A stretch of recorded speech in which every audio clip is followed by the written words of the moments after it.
All right, welcome in everybody today.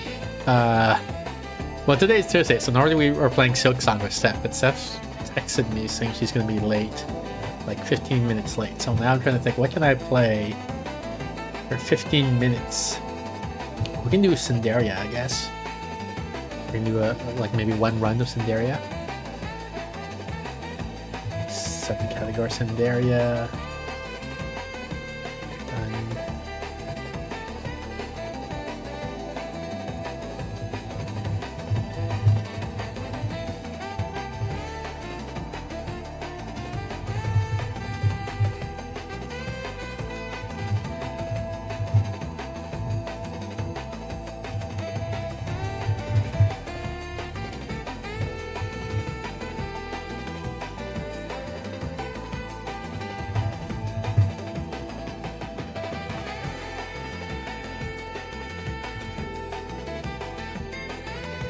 All right, let's pause the thing. Controller, yep, Cinderia, let's go. I gotta make sure my Discord is visible, Steph. Steph messages me, I can see it.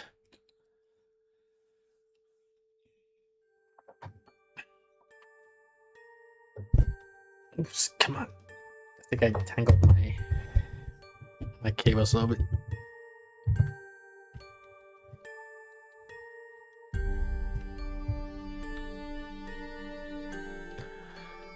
All right, what are we doing? What?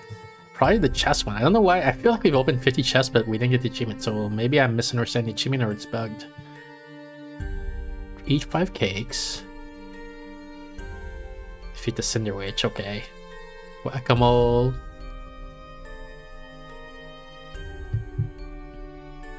Upgrade equipment. Open 50 chests. Yeah. All right, just play, I guess. This is what we're going for in terms of achievement.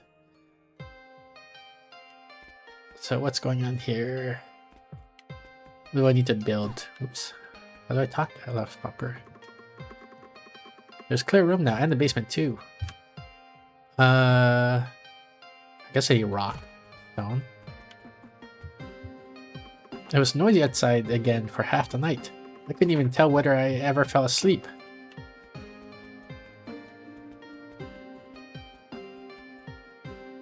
What did I build? Like a basement or something like that? Where would that be? Oh, is it back here? No. Oh, is it this? Go down.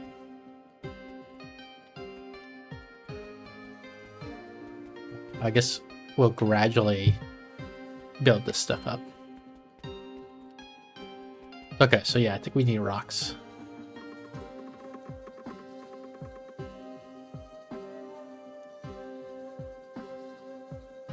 Chest is probably good. Stone. Yeah. Alright. See if I remember how to play. I know this is a parry character, but I don't remember how to parry. Oh, it's B, okay.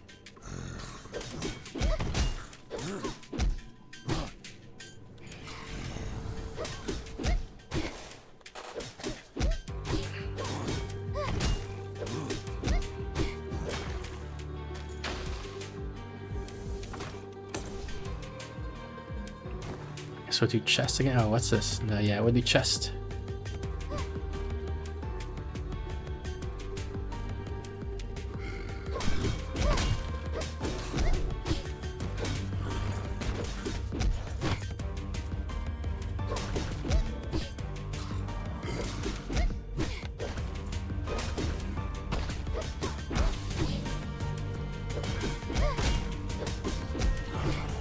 Gosh, I didn't dodge that in time.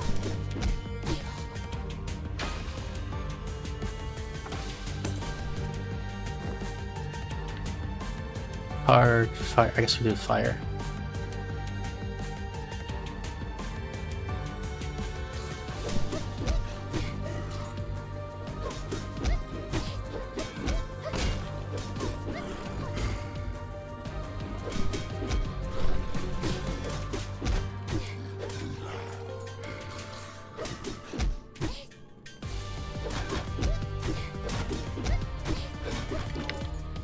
Did I heal? Where did I heal from?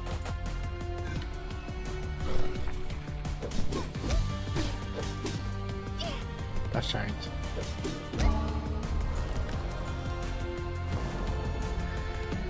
Fairy parry deals the most damage. Thrust in your combos and skill deals 65 spread damage.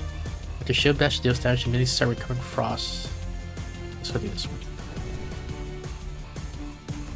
Ooh, cupcake.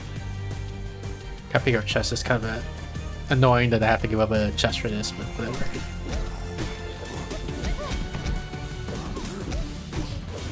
Oh, I was in range. I just assumed that I wasn't in range, so I didn't even block.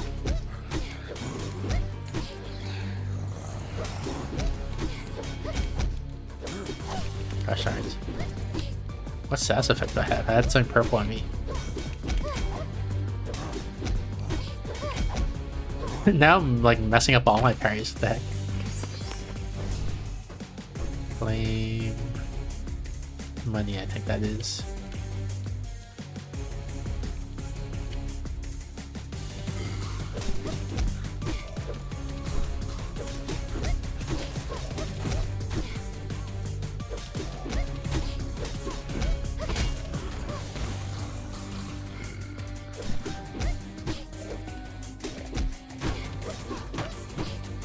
Just occurred to me that the game might be a bit loud, so let me turn it down just a tiny bit. There we go.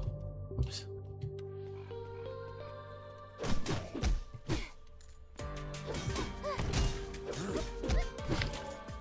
Oh, you must have dropped a potion. And that's why I healed. Let's see, Max Frost. While guarding, reflect any projectiles. When dash, it's an enemy, dash quick is reduced. When you shoot, while your shield is raised, your block covers a this degree frontal arc. Now, all these sound kind of meh. Guess I'll refresh. Gun Dance. When all of your sweep deal damage, reduce all magic card cooldown. Meh. Remove the Clear Cast Frost Nova. That could be good. Block cooldown 75, but it costs. Yeah, I see this one. Vent or what? Fire.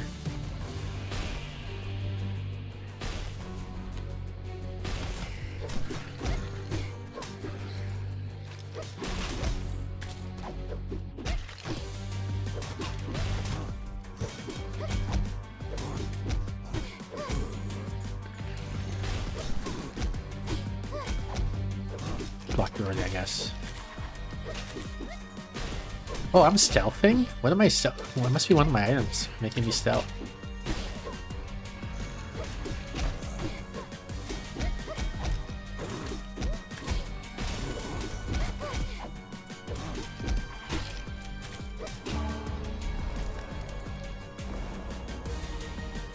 It execute enemies, 20% chance to create an ice pillar. Change the final thrust of your combo to a sweep that deals 32 damage each target hit grants plus for maximum frost. For every 12 frost spent, create release a frost nova. I guess this one. Or again, unkilled damage taken plus 2% and attack plus 1% for 10 seconds. Interesting. Increased damage every time I kill someone. I guess because I'm arrogant, because I'm not being careful.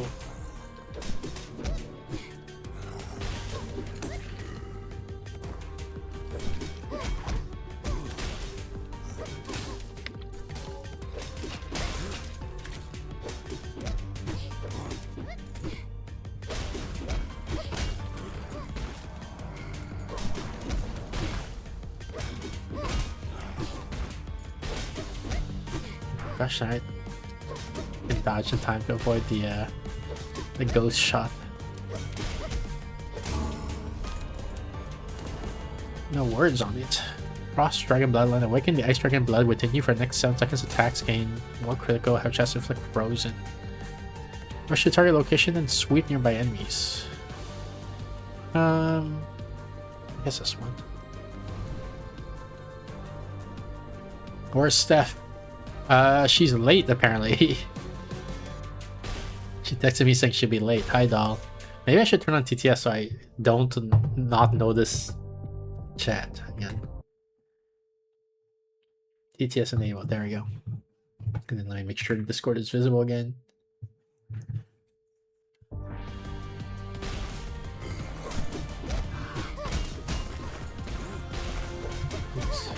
I pressed dodge. What the heck? It didn't dodge me.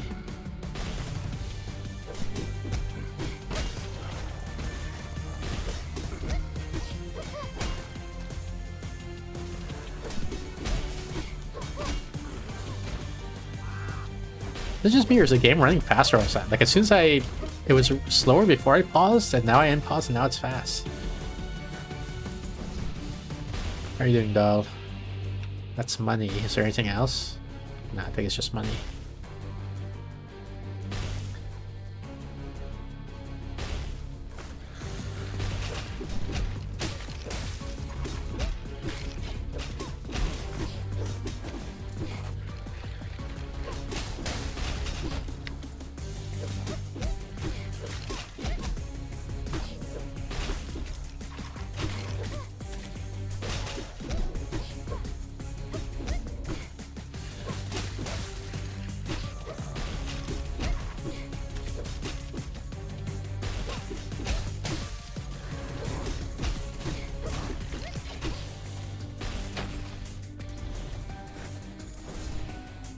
Card, treasure. I guess I did treasure.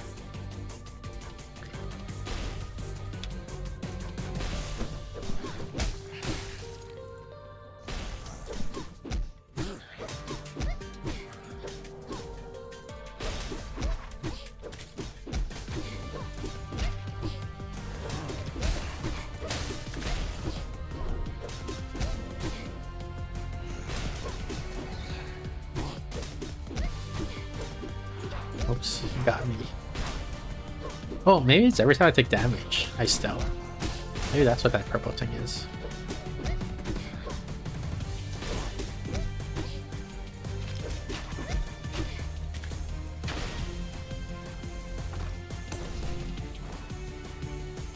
Anything else? Oh, I think that's it.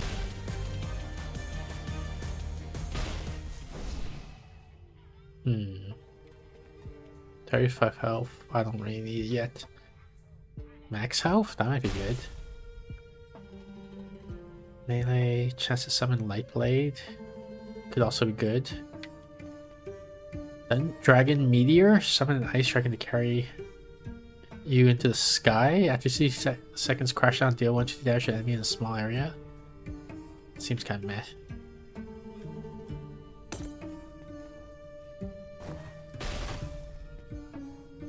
I mean, I guess might as well spend it.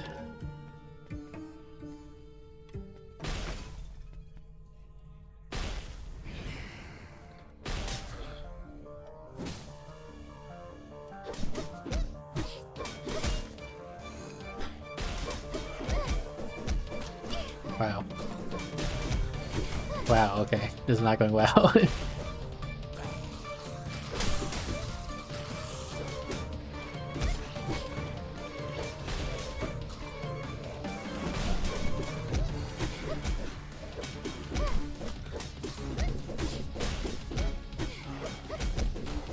Gosh, I'm pressing shield, but it's not blocking, I guess.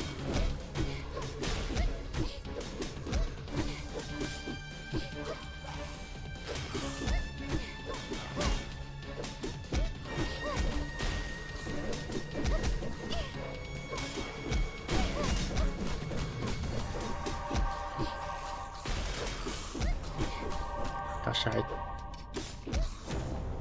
well, I just like brute forced him, I guess.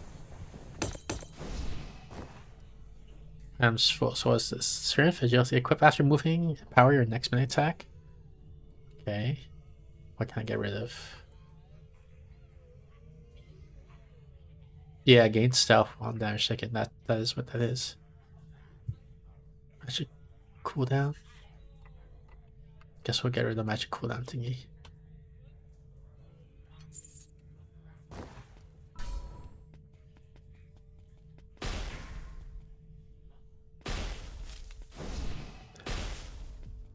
Don't have enough money for that, surely. Yeah, don't have.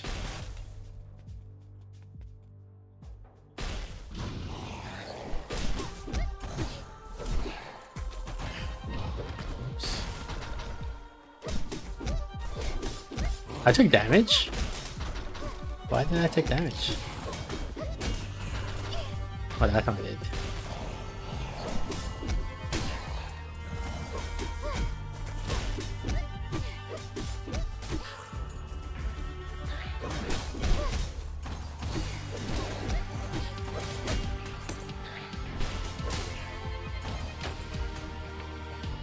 let's just dismantle this.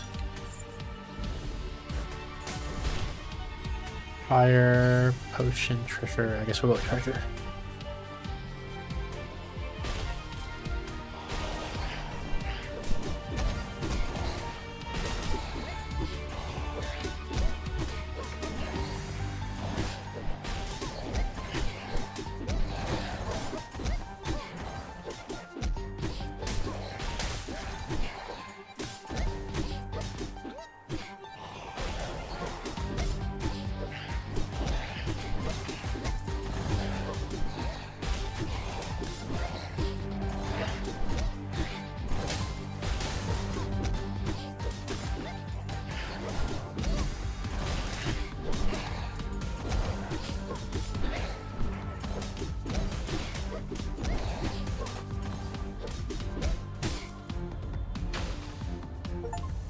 Or is he just finally?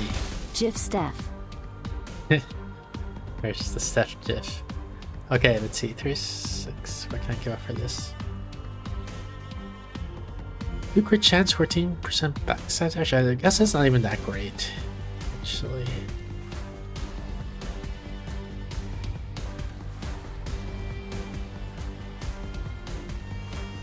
Yeah, now let's get rid of this thing.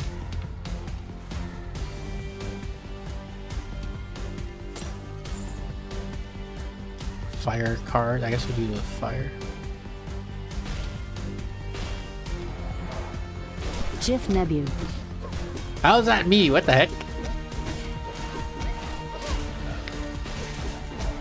What is this? What is the gift bot trying to say here?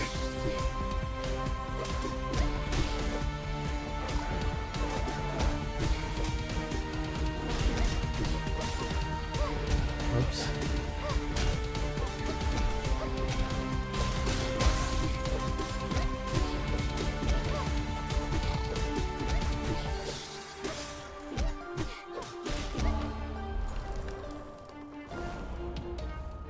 Frost after shield bash, deal damage, immediately start recurring frost. Block cooldown, but cost 2 extra frost. When you take damage, inflict frostbite on nearby enemies and smite. Sure, I guess we'll do this one.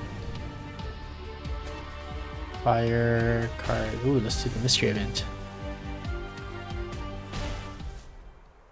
Oh, it's a candy. How does the candy one work again? I don't remember. Steph is calling me.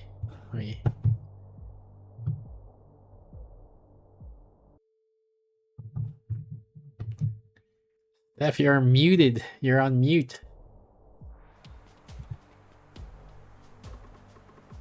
Want some candy, poor little thing, says the NPC. It's very sweet. One biting you forget the pain. Sure. Let's see. Attacks have 50% chance of frozen. Reduce cooldown. Your attack critically hits. I guess this one. Want another one? This one is even sweeter. Sure. Dash cooldown 50%. I don't know what that was worth. What a good child. Last one now. The most precious. Stefan's unmuted. Each cake eaten reduces moves. Okay, that one's fine. You didn't turn to candy, she says. Actually, I don't even know if Steph is aware that she's in the call because she hasn't said anything. I'm aware. I'm trying to set up my microphone. Oh.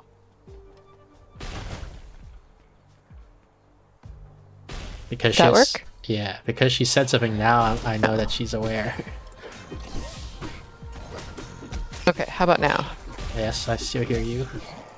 Yes. Okay, you can hear me and I can hear you now. Okay, great. I couldn't really hear you, so saying something seemed odd because I would be saying something but not being able to hear your reply. Sorry. You could say something like, I can't hear you right now. I'm still adjusting my headset. I didn't even know that I couldn't hear. I don't know. There was a lot happening. Hello, Steph. Also, hello, Hello. Steph. Hello. How are you doing, Steph? I am excited to be all set up. I'm a little chaotic today. I had to do my sessions in a different place because I was helping my mom with a whatever, it's complicated. But because of that, I was using a conference room in a medical center to do my sessions, and then I required resetting up everything that I know. And this is a new laptop, I think I mentioned, and so I barely know how to use it at my house. This guy says, "Don't kill Anyway. me. I'm not part of the cult anymore. I joined the cult for my research, but now I want out. They said the witch could cure disease, but it was all lies. I don't want to experiment on these plants and animals What are and we children talking about? anymore." This NPC that I'm talking to. Huh? Let me go. Oh, okay. You seem very powerful. I can help you with alchemy. I really won't do any more evil experiments. Then we rescue him. Alright, then I guess I quit out of this.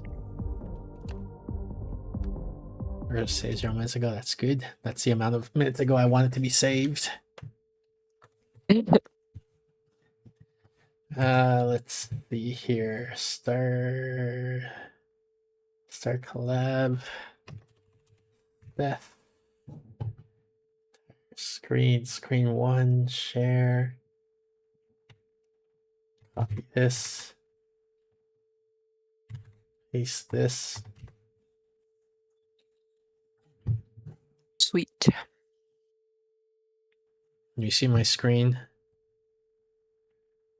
It says connecting to broadcaster. Waiting for screen. Connected as Steph. Draw freely. Are you gonna draw freely? Sure.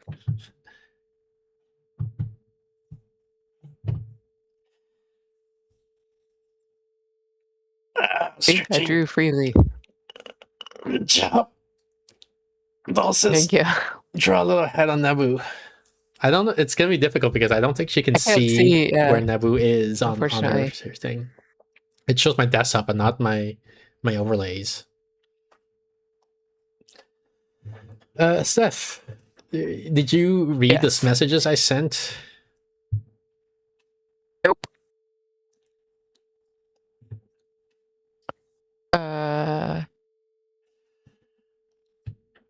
Yeah, I'm trying to figure out. Maybe you can read them out loud. Because the the one don't. that says Today I didn't read one today. specific work. Okay, today I didn't read one specific work, but This is- instead did some research. This is me. I said this, and now Steph is quoting me. Right. So you skimmed through several summaries in preparation to decide what to read in the near future. On your shortlist is Jin Lee's Cultural Foundations of Learning East and West, Ruth Chow's Beyond Parental Control and Authoritarian Parenting Style, Marketson Kitayama's Culture and the Self, Hein et al.'s Divergent Consequences of Success and Failure in Japan and North America, and Stevenson and Stigler's The Learning Gap.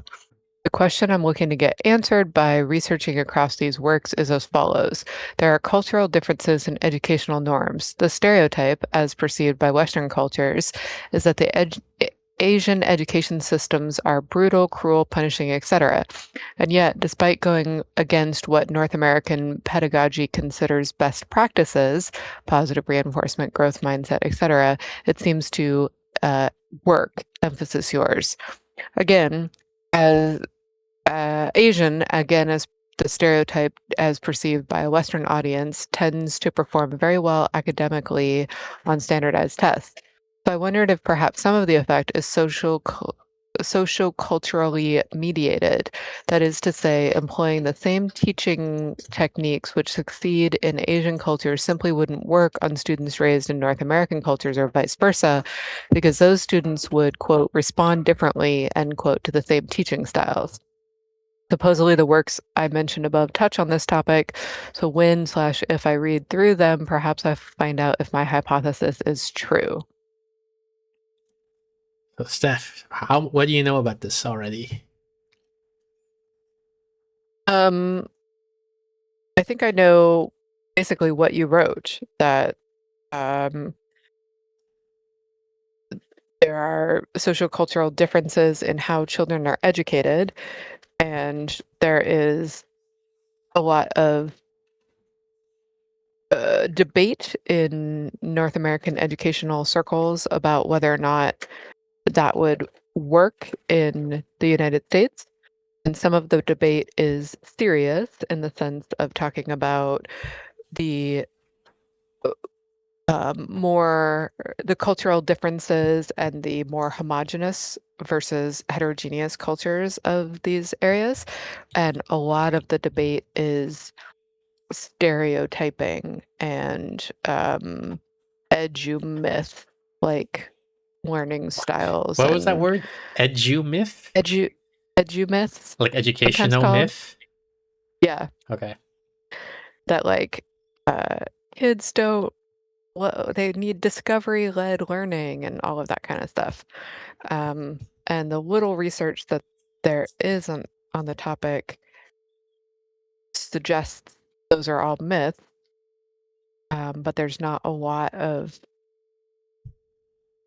good uh, good research in the sense of like double blind, just because it would be hard to do.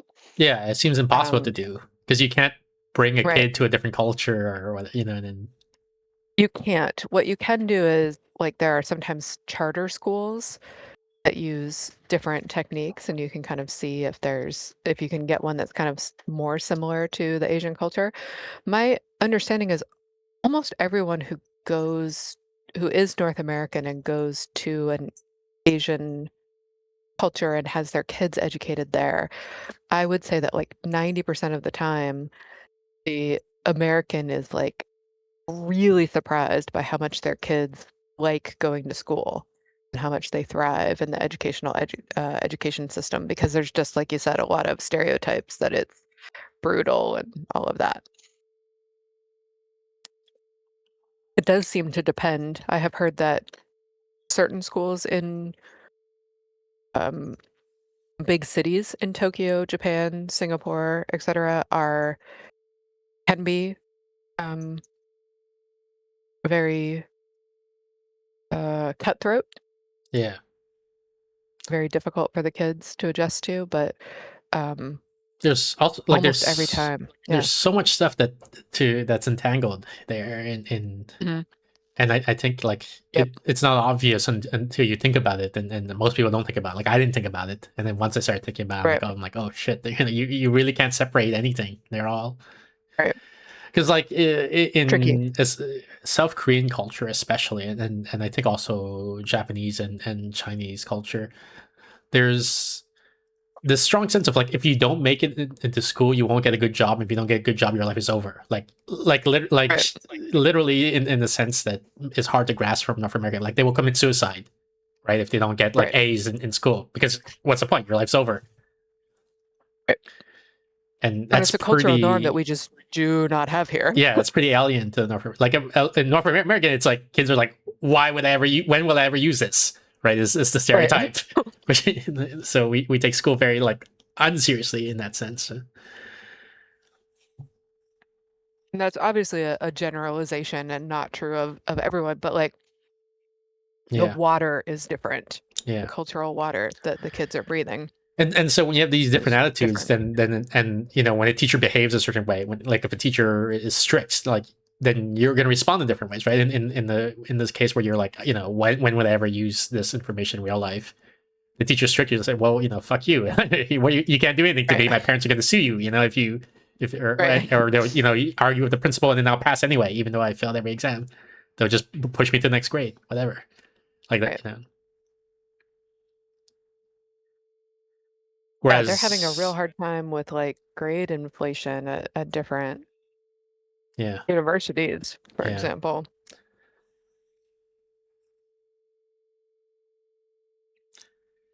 All right. I did not end It's up like reading all once of the these students, papers. yeah. Sorry, go ahead.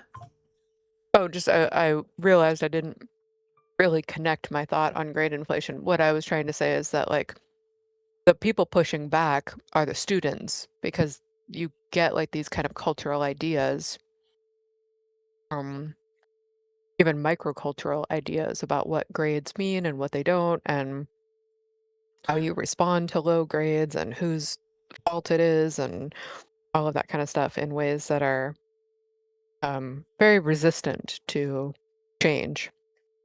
Yeah. I don't know what the culture is like in Asian cultures, but I assume in North American cultures, it's like the student um wants to get the high grade. Like they like grade inflation, I guess, in a sense, Right. because it's like a Brian Kaplan style. Like the reason I'm paying you is so that I get a high grade, right? So if I don't get a high grade, I'm angry. Basically. And they're like, if other students at other elite universities get good grades, right, like if you don't change the whole system, if you just change the school, it's not fair to us. Yeah, Um, yeah, it doesn't reflect how hard I worked, yeah, which grades were not meant to reflect, yeah, but they have come to. yeah. There's a lot of. I mean, there's like I don't know how much we want to dive into that, but like the just world fallacy, right? Like the if I work hard, then I deserve rewards for that type of thing, Right, which is not necessarily true. Certainly not a law of nature. right. And it's not how most tests work, right? Like you can't take your driver's test and be like, but I worked really hard. Yeah, Like they're gonna be like, right, but you're still a menace on the roads. Like I'm yeah. so Well, sorry. and Right. but it's like again, it's that cultural thing, right? Because like I think in North Hmm. American culture, like the media, Disney movies or whatever that you consume, it ingrains in you this idea that if I work hard, Right. then good things will happen to me. Therefore, Yeah, right. and then you get surprised when it doesn't, right? Like or Right. angry and You're like, yeah, but but yeah. Especially if you have been, yeah, if it's also been sort of inculcated in you that you deserve it for some reason. yeah, In my field, in testing, there's kind of this belief that like if a kid is bright, therefore everything he or she does should be successful at everything, and if they're not, they should get accommodation so that they can be. yeah. And it's like, wait, what? It's like you should pass your driving test if you're pretty. Like, I'm glad I'm happy for you that you're pretty, but like, you actually have to know how to drive. All right, what about the second one? The second Oh, message I sent you. they said also this. This, in short, is the claim of the family of views that I will call metaphysical behavioralism. Behaviorism, again, using the phrase as something of a term of art. What I will take them to have in common is the idea that consciousness is not a straightforward scientific fact akin to discovering a mass of a proton or a mechanism of DNA replication. Instead, it is at least partly a social and interpretive matter grounded as much in behavior and interaction as in synapses or circuits. Whether or not we ascribe consciousness to a system flows partly from facts about us, the constraints and liberties of our language, and the ways in which we encounter the beings in question. So I'll take a step back and explain behavioralism to us in psychology, I guess. B.F. Skinner. Behaviorism is the idea that because the brain is a black box, meaning we cannot access it directly, we cannot truly know what a person is thinking or feeling, or truly know that we have influenced what they are thinking or feeling because we can't see that impact. The only thing that we can really measure for sure is behavior. And so, therefore, we have to look at behavior as the outcome and kind of not think about everything else, about thoughts and feelings, not because they don't matter or aren't important, but because we literally can't access them. And so, our medium for understanding a person and understanding the environment or our influence on him has to come through behavior because it is something we can observe and measure. So behaviorism, I think, has a bad reputation these days, right? In psychology, am I? I think so. And so why? What happened? Well, so there was first wave behaviorism with John Watson, which was very much the idea that not only were thoughts and feelings not important, but that they didn't matter. So John Watson is famous for saying, give me 10 babies and full license, and I will make one of them a king, one a thief, one a doctor, one a, and it was very much like animal training. Like, people don't have thoughts or feelings or souls. That's all a myth. Right? And then B.F. Skinner modified it to more of this position of like, no, wait, we don't want to say that those things don't exist. They clearly do. There's clearly differences in people and how they think and feel. We just can't measure them. But most of his work was done with pigeons and rats and his own child, and he was kind of uh, not warm and fuzzy as a person, and was anyway. So it got this reputation as being very cold, and um, the hangover from Watson and others saying that thoughts and feelings didn't exist got this kind of stigma attached to it. And then um, there was the cognitive revolution when computers were developed that said, oh, actually, we can kind of start to measure thoughts and feelings because we can think about the brain like a computer, and we'll somehow have ways of doing that. And there was dreams that like computer imaging and other things like that would allow us to be inside the mechanism.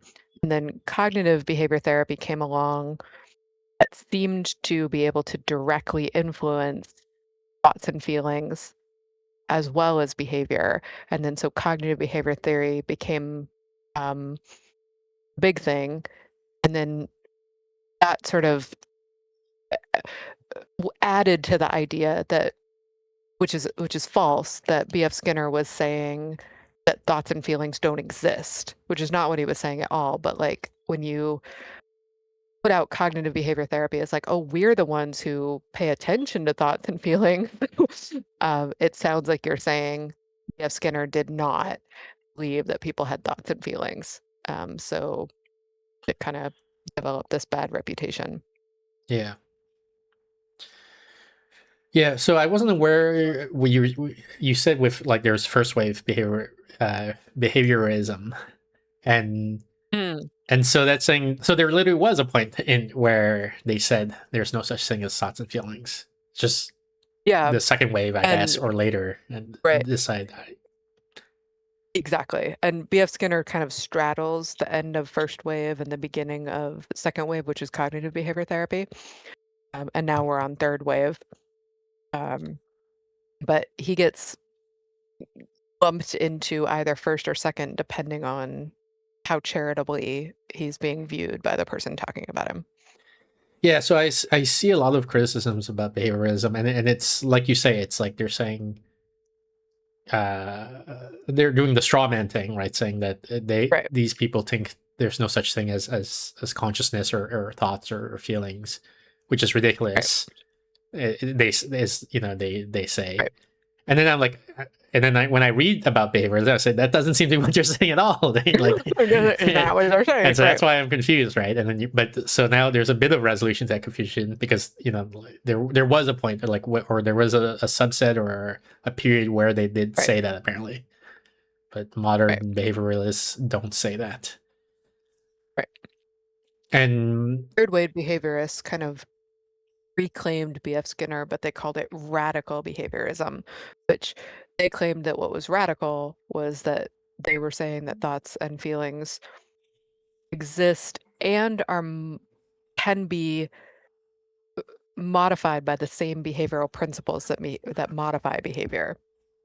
I don't feel like that's that radical or that different than what B.F. Skinner was saying, but yeah, um, I don't know. yeah, and so when I read about it, to me it seemed like a way of doing psychology, like a philosophy in a sense. Hmm. Of like it was basically the almost hand wavy advice of saying because it's too difficult to observe these things, let's put that aside for now and focus on the things we can Yeah, observe, and then Exactly. and it's very you and I, Steph, in like a long time ago, very, very many streams ago, I think we talked about Einstein and Machian, and it reminded me of that, where Machian and Einstein was a fan of Machian, so he adopted Machian's views of like, don't worry about the things you can't observe, focus on the things you can Right. observe. Right. And it was very fruitful for Einstein, like, yeah. Right. So like in Einstein's case, the thing was like this idea of a background space and time, which Yeah. Newton's formulation assumed, and Einstein points out, but you can't directly observe that, a background space and time. What you can observe is like, like two events being simultaneous. Like I see the train leave the station at the same time as my watch points at 6 o'clock. So Mhm. so then I can say, okay, so these two events are simultaneous from my point of view, and then do things from there. But with the so that's what's observable, but space and time itself is not observable, and that's what allowed him to eventually develop the ideas for special relativity. Right. And in that, I think in a similar way, I might be straining the link a little bit too far, but like behaviorism itself was a response to the dominant paradigm um, at the time in psychology and psychiatry, which was psychodynamic, psychoanalytic, which was all about stuff that you couldn't see, that couldn't be proved or disproved. Um, and then psychologists who didn't want to be psychoanalytic had to focus on sort of like cognitive stuff, like how people see color and how how lemony a lemon is. They spent a long time on that for some reason. And Watson and I Skinner never heard of were some that. of, yeah, they did. Tolman and his lemon experiments. I don't know. Anyway, uh, Watson, to his little credit, and Skinner and others like them, said like, look, all this psychoanalytic stuff is interesting, but it's not a science. You can't prove or disprove it. We may be able to if we start measuring and looking at things and kind of trying to come up with some sort of paradigm or experiment, but we have to start with what we can actually see and observe. Yeah. The reason I say the lemon thing is interesting is because Dahl was earlier, she was using the GIF command she did exclamation GIF Steph, and I think it Ah, showed Stephen Curry, I think it's the guy's name, the basketball player. okay. And then she did GIF Nebu, and I don't know why, but when she did GIF Nebu, it showed a picture of a lemon. Like, Oh, nice. like what does this have to do with me? Having a lemon day. Yeah. Okay, so that's behavioralism. Now this thing the thing that Steph read earlier, and you guys, I guess the viewers probably all forgot everything he said, but it's Sure. basically a quote from a blog post, and the guy's trying to think about are LLMs conscious, basically, right?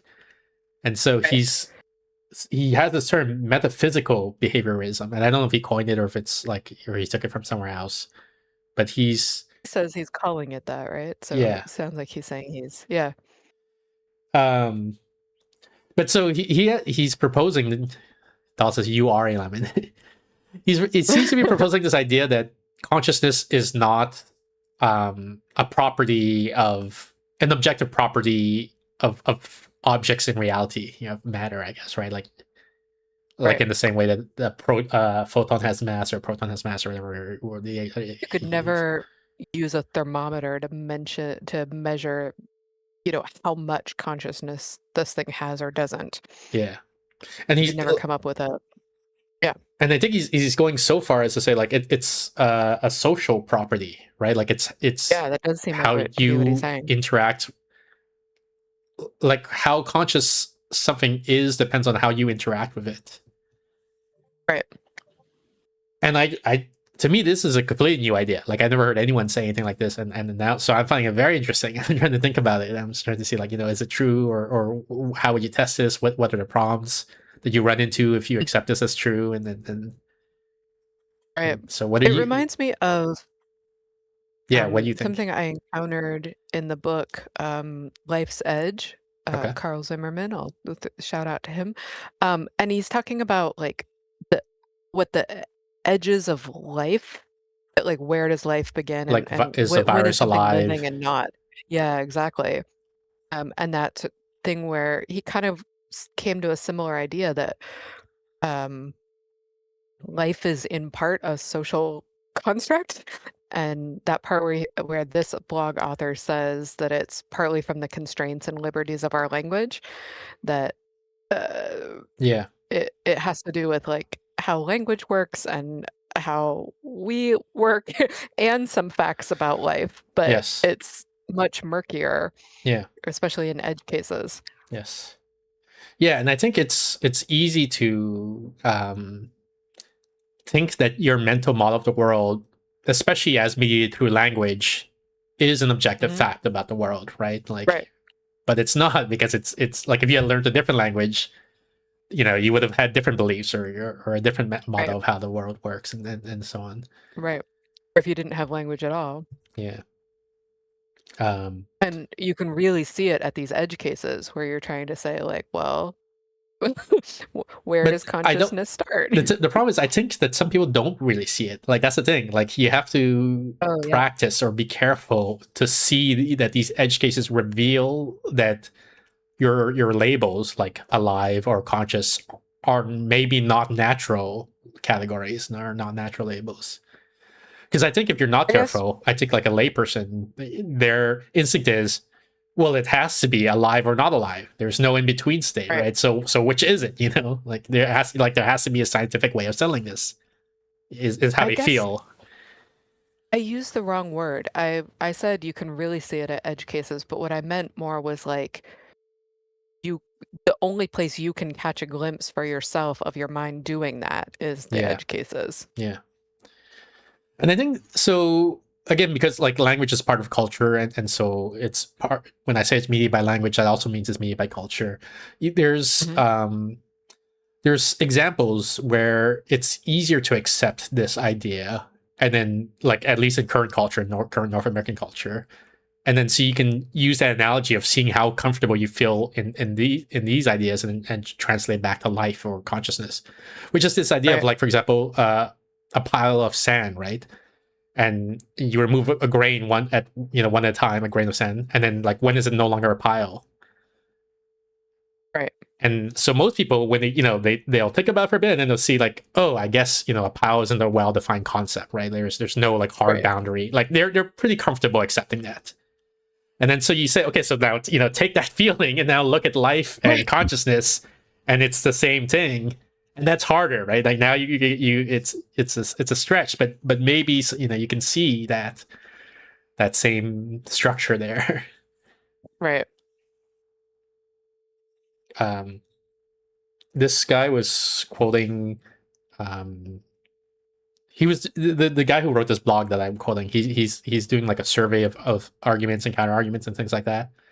And one of the counter arguments, like I think he was quoting, it was on Twitter or something like that. So I made a tweet, and somebody was saying like, oh yeah, I think ChatGPT or Claude or whatever is a little bit conscious, and so the criticism, like the Twitter guy mocking him, says that's like saying a field of wheat is a little bit pasta. And And no, it isn't. no, but the thing is, I think it is like that. Like, and I think, Really? yeah, like I think like you, because pasta again is not like a natural category, right? Like the thing is, he's using that to be dismissive. Like he's saying Right. you're being an idiot because like obviously a field of wheat is not a little bit pasta. But I'm saying actually I think a field of wheat is a little bit pasta, right? It's more pasta than like a keyboard, a carburetor, right? Like there's like, Sure. and so Sure. you're getting a little bit more pasta. And in insofar as you have moral quandaries that rely on things being pasta or not pasta, right? Like it's immoral to kill pasta, but it's okay to kill things that are not pasta or whatever. Then you feel like it's really important to know where the boundary of pasta is. But Yeah. To me, it's more like saying a hot dog is a little bit of a sandwich. yeah, I mean, Like same that feels similar closer idea. to me. Yeah. So to me, it's like maybe you're right, that is closer, but to me, it's still on the same Yeah. spectrum.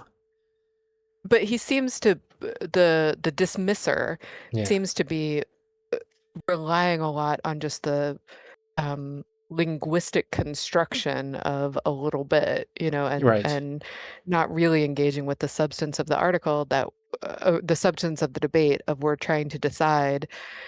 Like Yeah, it's I agree. unusual to say that something is a little bit pregnant, right? Right. But like there are cases where like snails, right, can decide to give to reproduce through parthenogenesis or whatever that's called. It's like, so are they Right. a little bit pregnant all the time?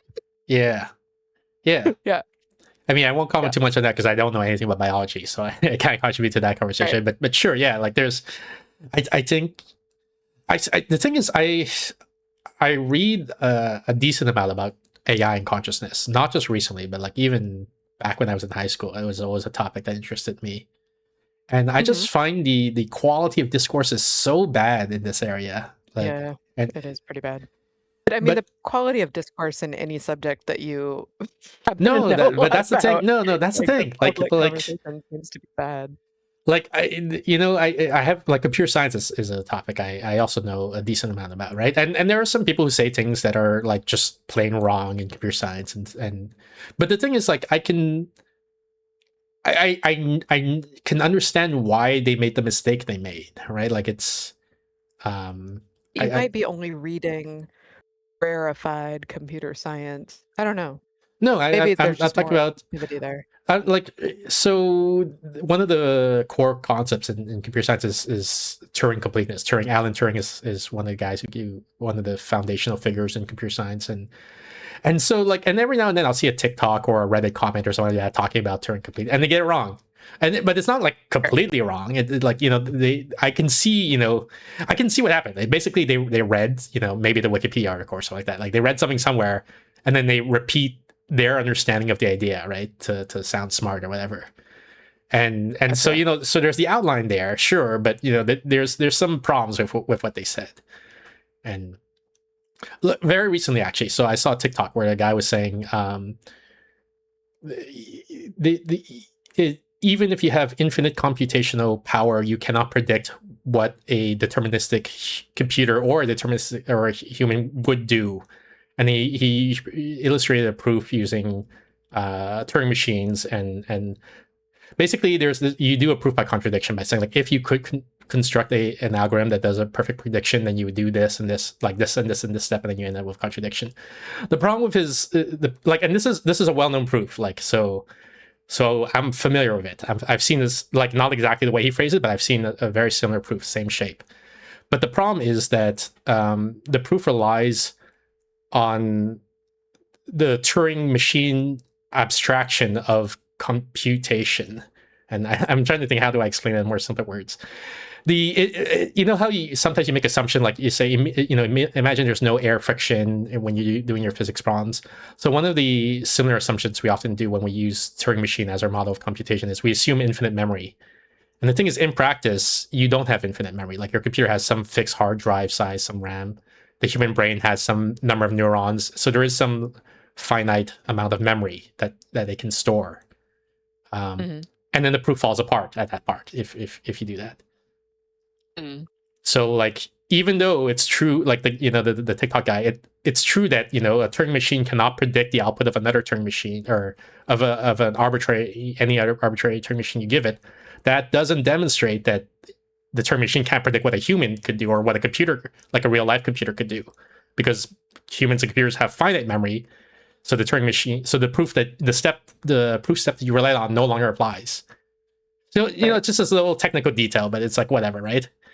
But like, when I read about AI consciousness, it's like these foundational problems, like that, like Yeah. these, where like so there's a philosopher that people quote a lot, Searle, I think his name is, the Chinese room Okay. experiment. I don't know if you're familiar with it. Yeah. Yeah. Hmm. Very but it's wrong. It's idiotic. That's the thing. Like, and this is a famous smart guy, right, that people respect. Right.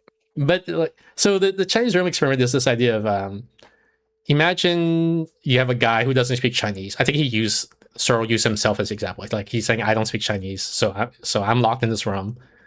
And what happens is someone slips a little piece of paper under the door with some Chinese writing on it, and the guy doesn't understand Chinese, but he has a book with him that says a series of steps. It says, like, if you see, this character, then you should go to this page and then write this, and so he follows the instructions and he writes a response on paper, also in Chinese, which he doesn't understand.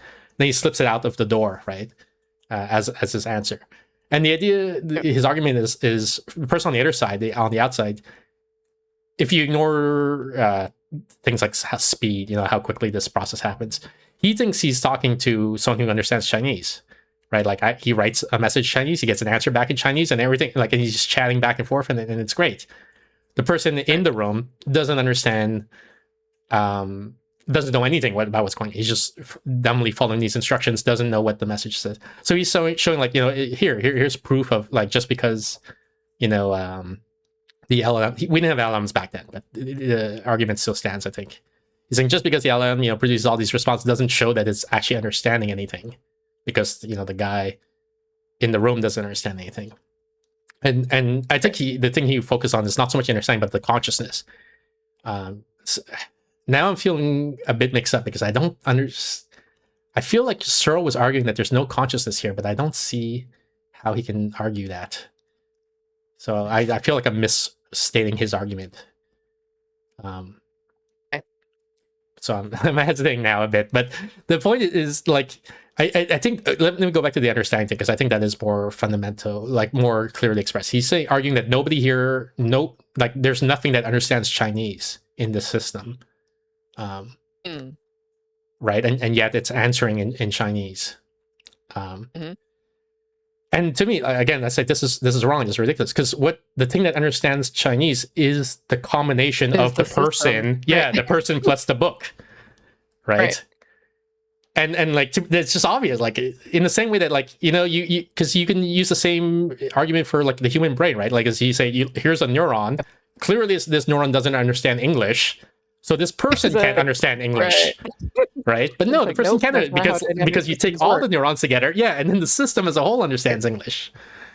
So, but people respect. That's how dynamic, like, that's the whole definition of a dynamic system, is that it can't be reduced to its parts. But people respect this argument. They think it's a good argument, right? Like Searle, like it goes unchallenged in a lot of places, and it's so funny because, like, I can tell that you're very upset about this. Yeah. And you have the tone in my voice and your voice that I often have when I'm talking about, like, the garbage folk theories about psychology that are out there, like sensory processing or whatever. And it's like, that's not how the brain works. That's a terrible argument. Why do people think that? Why do people that other people respect think that? Yeah. But that's the whole thing. Like, so welcome to my world. But this is why I feel like the discourse is so bad, because, like, the top smartest person in, like, consciousness gets it obviously wrong, right? Whereas, like, for computer science, it's like randos on TikToks get it wrong, right? It's a big difference here. Like, unfortunately, it's one that I, like, professionally live with all the time. Yeah. Like, famous psychologists who write books about stuff, like, don't, like, have fundamental flaws in their basic understanding of the brain, right? Like, they think it's a processing system rather than a predictive system. Right. It's just like, God. I feel like you didn't even know it was a predictive system until, like, 5 years ago or something like that. No. Yeah, because we're taught garbage in my field. This is what I mean. It's a bad state. Yeah. Speaking of that, I got a meme. Where did I post it? I posted this meme based on the conversation you and I had, Steph. I bounced the idea off of you, and then I eventually developed it into a meme, which I posted on Reddit, and now it has like 1,000 upvotes or whatever. So where is it? How do I open this? I'll let you read it, Steph. Okay. Oh, are you putting it on your screen? Yeah, it's shared on the share. Oh, gotcha. I don't see anything. You might have to refresh the browser then. Oh, gotcha. Physicists, new experimental data shows our most fundamental theories are wrong! Exclamation point. This is amazing! Exclamation point. We're going to get a Nobel Prize! Exclamation point. Psychologists, new experimental data shows our most fundamental theories are wrong. Just another example of the replication crisis, I guess. Yeah. Bad. Hang on, my computer's super lagging, and I'm worried that it's due to our connection with the shared thing. So I'm gonna reset the shared thing, so give me a second here. Okay, I'm gonna go give my dog some water while you do that. Okay.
Dang, how long does it take to give your dog some water? What the heck?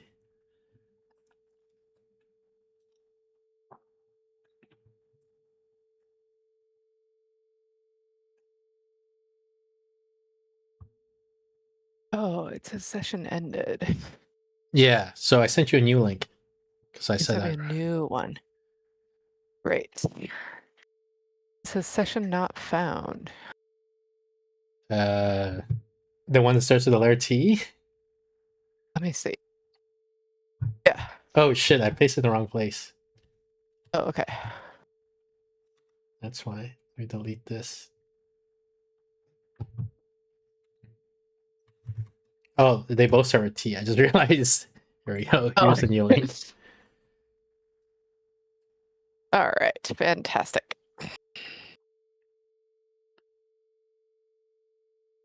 Okay, so we covered this topic. Let me open. So remember, it must be a Tertia dog, says Doll. Yeah. Remember, I know. Can you you can do it? You can hear her from space right now. She's drinking so loud. actually, I couldn't hear. Zoe, that's plenty. I think I couldn't hear her. Thank you. But what it was Mm. that I said like, "Dang, how long does it take to give your dog water?" Because you were away for a bit. She drinks like a freaking fish right now. I don't know what it's about. We living in an RV. Zoe, that's plenty. Come here. Zoe. What the heck? I'm nervous now because my site seems to be broken. So I made that adult game Yes.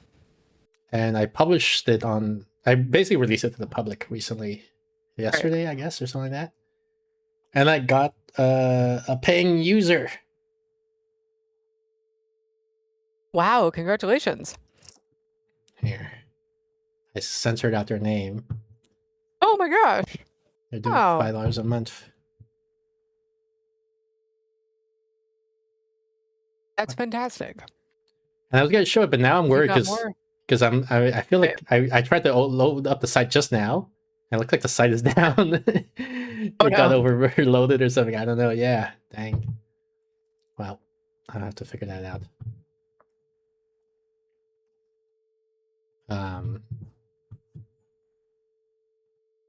But yeah. So that I'm officially professional video game developer, I guess now because I got some Yeah, you income are. from it. I guess we'll start the game. I'm like Okay. super nervous now that because that means like there could be people right now trying to go to the site and stand, it's not working for them, and I'm like, oh, I better hurry up and start the game. As if the sooner I start the game, the sooner I can go back and try to to fix or look at the issue. But it's not like that, right? It's like we're gonna take however long it takes us to. Oh, hey, Hoot Cake, welcome in. We're just about to start Silksong. Yay! Bootcake is playing Hollow Knight right now. Well, maybe not Oh, right fun. right now, but like he was playing it earlier today.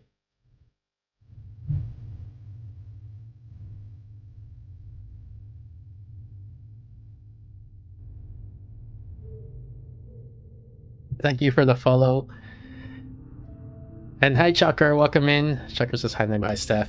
So we're just about who you came in just as we were about to start Hollow Knight, because usually or Silksong, because usually what Steph and I do is we do just chatting for like about an hour, and then we do Silksong for about an hour for a 2-hour stream roughly. Sometimes we do like 1.5 hours of Silksong. But we're in Act 3 now, so this is gonna be spoilers. So I don't know how much you care about that, but. And I think I put the title. Oh wait, let me set the category. Chucker says I was lurking while I was driving for a bit. Well, I mean, good thing you're not watching actively while driving. Chucker says I'm okay. Spoilers. Okay, yeah, I know you are. I'm saying Hootcake, who was just here, is playing through Hollow Knight 1, and I don't know if he plans on playing Silksong at some point. I presume he is. So if so, this is gonna be spoilers for Silksong, which I don't know how much Hoot cares about.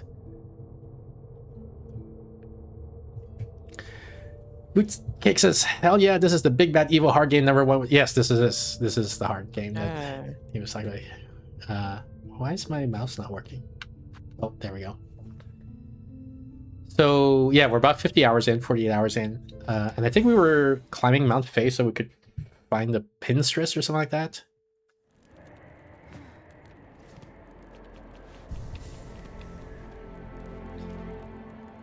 $48 hours. What a slow gamer. Yeah.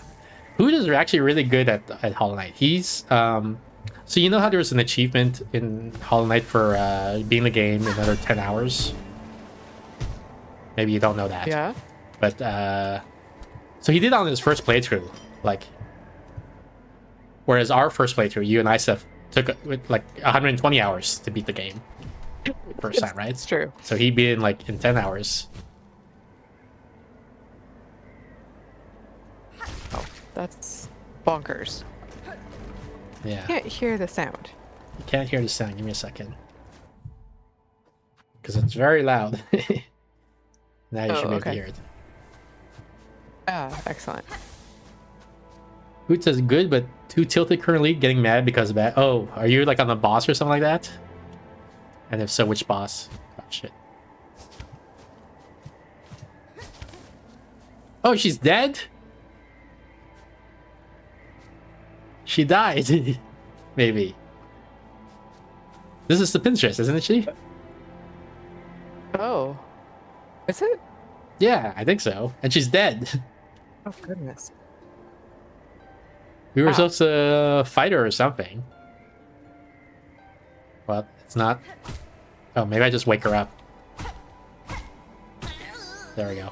She's not dead. She was just sleeping. Gotcha. He was just pining for the fjords. Yes. I said pining for the fjord recently, and somebody was like, I've never heard that before. And I was like, get out of my face. It's, what's the word? You told me before. I knew it before, and then I forgot, and then you told me, and now I forgot again. When someone says it, they know, when someone says the word, you know where they're from. Yeah. Yeah. A shibboleth. But there's Right. another word. You gave Yeah. me a different word for it. Probably. Shibboleth is the idea that you can identify a person by the way they say things. It was something, I don't know the details. It's something about like some sort of persecution, right? Like they were, maybe it was like kill the Jews or something like that. And so if you said something a certain way, they knew you were Jewish, and so that's why it was dangerous, something like that. Is that where the shibboleth Right. came from? Anyway. Yes, it's from, yeah. So the idea here is like, if someone says pining for the fjords, you know they're a Monty Python fan, right? It's a cultural signature in a sense like that, because no one would ever say those words except, to quote Monty Python. Right. Aha, Needlebug, who else would dare wake up pinstress with such force? Saw my wish, I'm guessing. Here hoping to fulfill it? I know what you were seeking, Pinstress. A death duel, an end from battle, not caverns collapse. I can oblige to a point, but the greater challenge still awaits me below. Whatever else you're about to, you might be finding it futile now, Needlebug. The Black Quake's Farloom's finale arrives. Let's stop the yapping, She's dancing. Yeah. Well, she's shivering, maybe, because it's cold out here. I like it. How's about we begin? Let's see at least one of us end true to our nature. Oh man, I don't. What if this is a really hard fight? You can do it. I just booted up the game. I'm not even warmed up. I believe in you. What the fuck is this moveset? What? Dang it. Well, at least she's only doing 1 damage per attack, so that's good.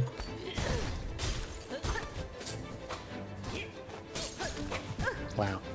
Yeah, I don't recognize her tails at all yet. Like, I think she's gonna dive, and then instead she throws her needles, and... isn't it, like, also kind of a hassle to get up there? Is there a better bench that I can go to... No, this is probably the closest. Easy, first try, yeah. Easy first try for babies.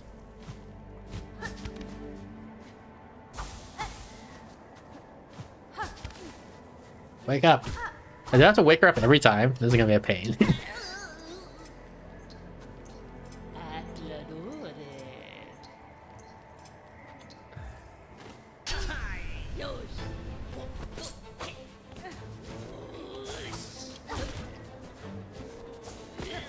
Yeah, I thought that was gonna be her needle throwing move.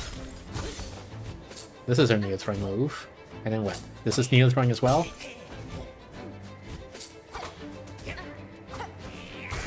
That was dive. This is a dash. Yep. I didn't get out in time. Do I have a parry move? Number 1, it's my favorite fanboy. Hi, number 1. Welcome in. What do I do for charms? Let's see. Oh, I got me on the bench.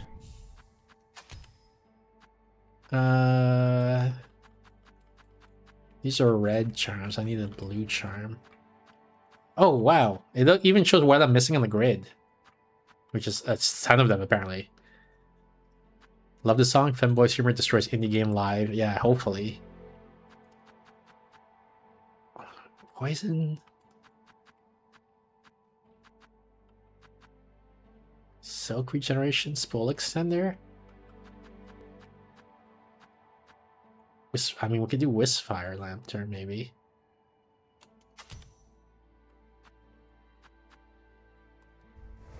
I don't really have a good plan yet about how we're gonna approach this fight. Not the chakra wings. Yeah, I'm doing the chakra wings because I'm supposed to meet chakra and then use it in front of her or something like that. And I just, like, never ended up finding her again. Wake up.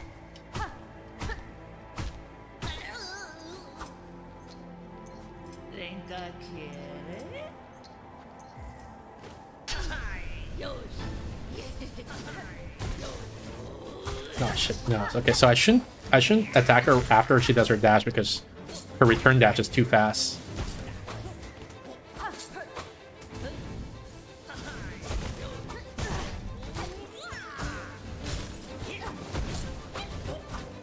Oh, she's on fire when she does. So maybe the fire damage is really good. What is this? Holy shit. New move.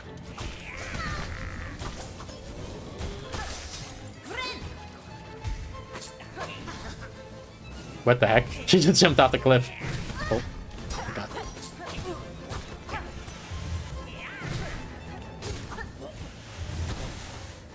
What is this? She's doing something, but I don't know what she's gonna do. Okay.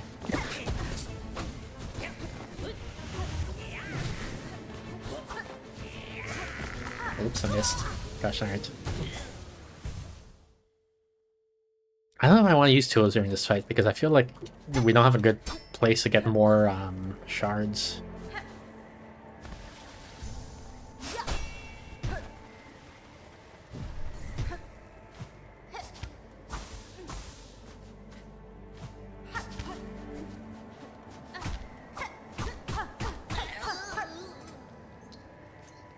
Yeah, I think it's just gonna be the whole stream is just gonna be this over and over again.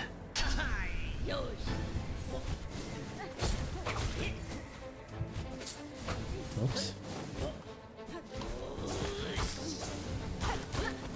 Okay, that was good.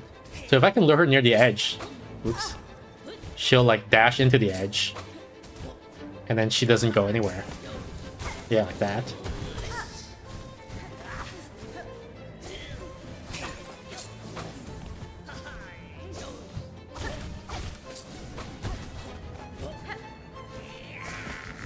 Gosh, I jumped early. Because she does a dash that doesn't reach me the first time.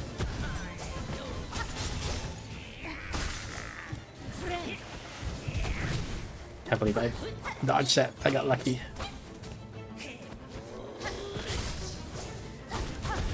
Yeah, this is really good actually. If I keep fighting her at the edge, she's like her AI breaks, or she doesn't know how to handle that. Oops. Unless she just keeps throwing freaking needles at me the whole time. There we go.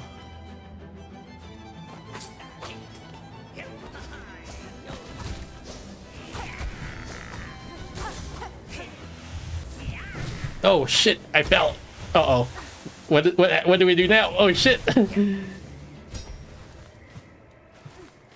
the fight end? Did I fuck up? I might have reset the fight. Oh. Gosh. Oh no. Yeah, that sucks. Gosh darn it.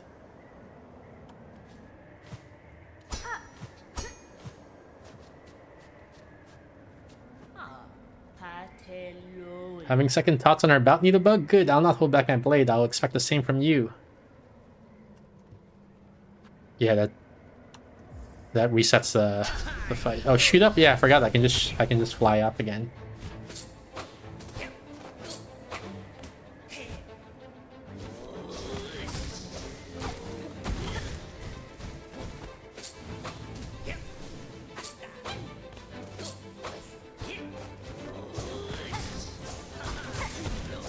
But yeah, I think she doesn't know how to handle this when I'm on the edge. She keeps getting fucked up.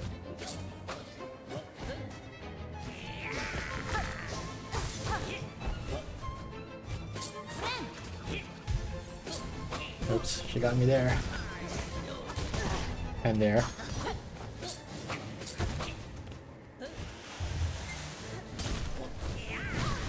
I don't know where. I don't know the shape of her X attack.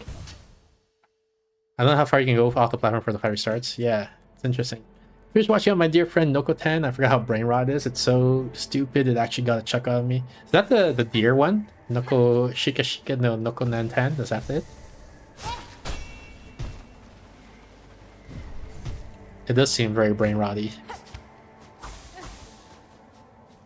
Yep, that one. Shit, I missed. Where even is... Oh, it's down there. I guess I'll grab it now then. Wake up! Animal effect. Is my freaking... I feel like my... Oh no, there it is. I was gonna say, my whole server's down. But there's the animal effect. Adnol lizards can change colors just like chameleons, but they do it for different reasons. They often turn brown when they're stressed or feeling threatened, which can sometimes make them look like they've had a bad day. Talk about showing your mood. Make them look like they had a bad day. That's hilarious.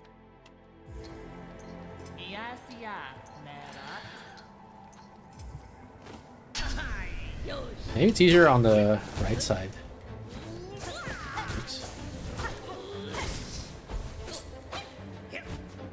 I was gonna say that people say anole, but then I was like, I actually think I've heard it both ways, and then I looked it up, and it says both ways are acceptable, anole or anole.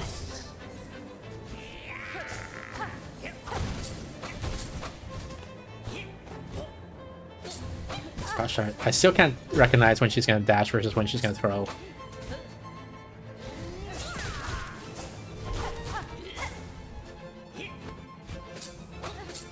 Oh, she does a double throw. What the heck?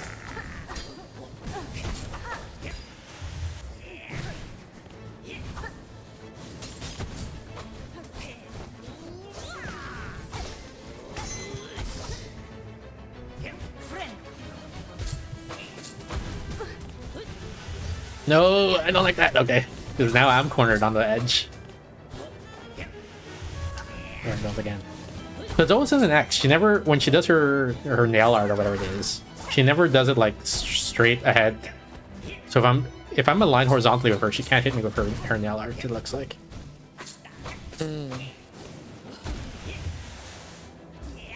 Oh, a little bit high, okay. Maybe I air to be a little bit low for to avoid the nail art.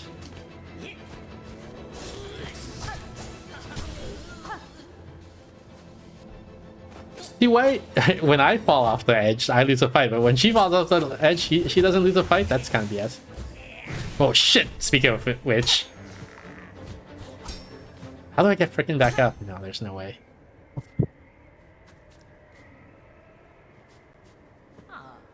Oh man. So the edge trick is a double-edged trick. Because if I fall off, it just instantly makes me lose a fight, basically.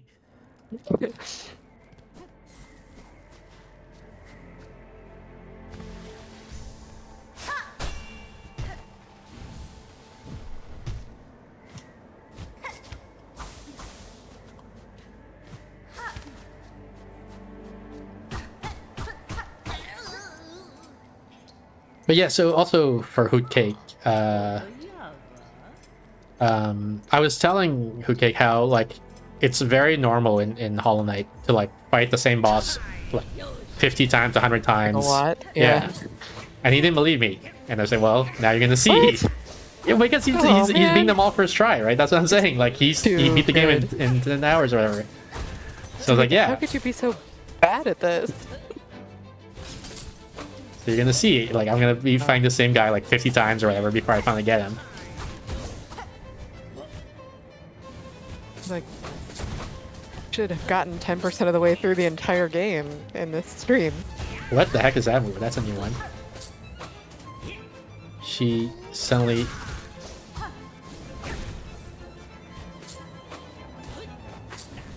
I guess I should get my silk here. Oops, missed. Nope. Wow. Okay, I still don't get hit. Just have a bigger puh, dude. Yeah, I guess so. Yeah, just don't get hit. Have you considered that?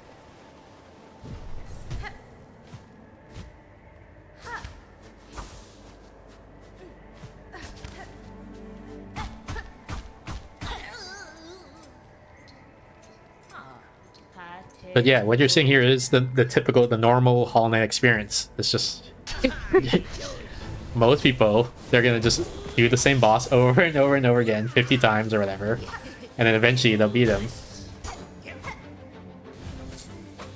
But like a lot of the game is just this. It's just having fun this way.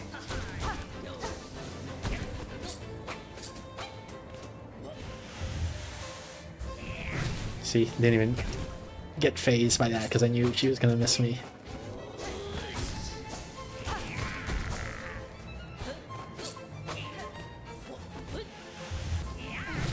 Had to jump there a little bit to dodge the attack, but that's okay.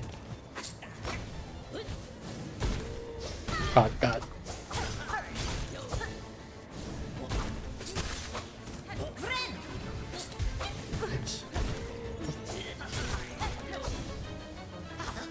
Did you see how he ran away from me? He did like this giggling... Oops.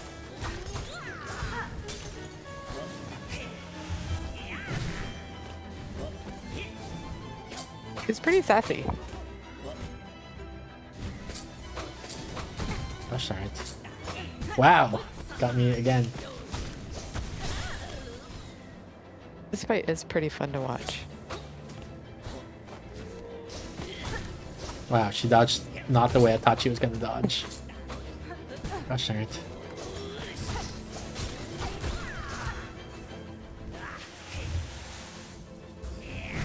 Oh, I jumped a little early there, so I thought I was gonna get hit. Gosh darn it.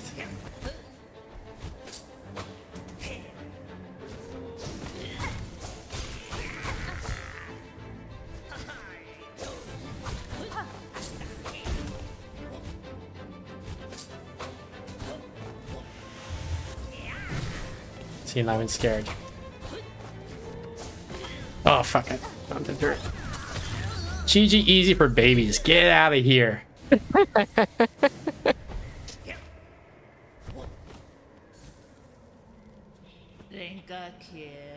Yeah, just get good streamer. Gonna use her own needle art against her. Chat, this man keeps scaring bots and scammers away from my channel, so I'm helping with his boss. GG easy for babies, yep. Yeah, that's it fair, and yet you choose to stay the killing blow. I can test you, Pinstress, and myself for what's to come, but I will not cut you down. So not like, oh, this is... Okay, cover your ears for like 10 seconds. So not like in Hollow Knight 1 where we freaking kill the freaking guy. Like, we're like, oh yeah, we would never kill, says Hornet. Never, never. Alright, okay, you can uncover your ears again. Despite its quakes, Farloom's demise is not as certain as it seems. I shall act to change that fate. If I succeed at my task, the land that remains will require the watch of strong bugs like you. Well, ain't you an inspiration, making me seem a right fool, here thinking only on the end while you're looking to a future fair. Seems you've beaten me twice, Needlebug, both my pin's edge and my heart's resolve.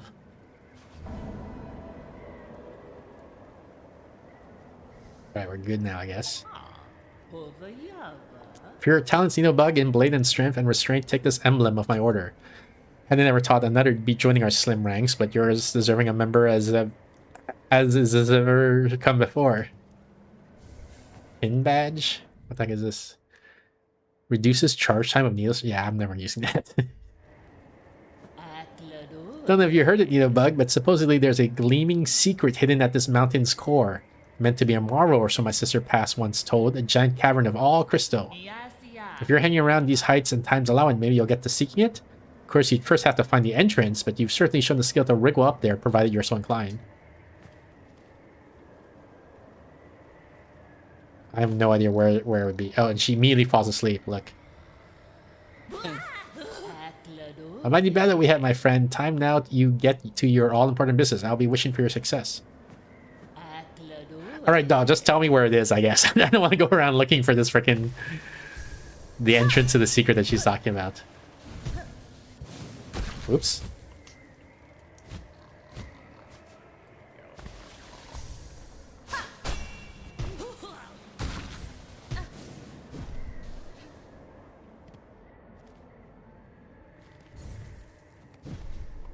Oops.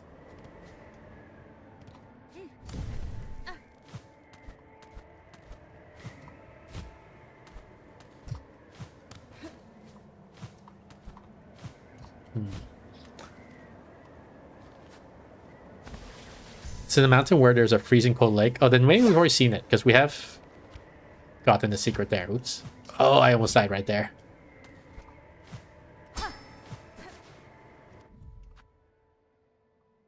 Yeah, maybe this right here, right? You go in the lake. You have to shoot. Okay, so then I didn't get it. Well, there's three freezing lakes, four freezing lakes. There's this one, there's this one, there's this one, there's this one. So here, like 1, 2, 3, 4. So is it 1, 2, 3, or 4? 1, 2, 3,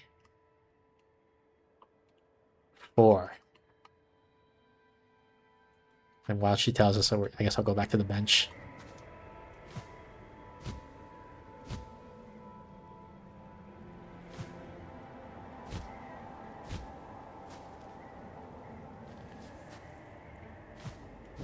Oh no. How much might I have? 20 bucks? Yeah, who cares about 20 bucks? It's fine. Probably the highest one, so number 1.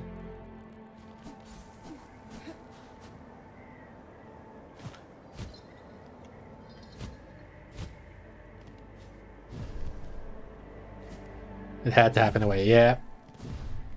I was playing it fast and loose with my drops. Oh, I should change my charm after this. Is it this thing? Nah, probably not. I guess you go upwards, so I imagine it's where there's a large unmarked area. Okay. The thing is, usually I expect to see something on the map that indicates that there's an opening here that you haven't done. Like, you know, like here, like this shows me, oh, there's something up. So I thought I would expect to see that here, but I guess not. Hey Jubilee, welcome in. This thing, there's light up there. It is here, okay. Yes.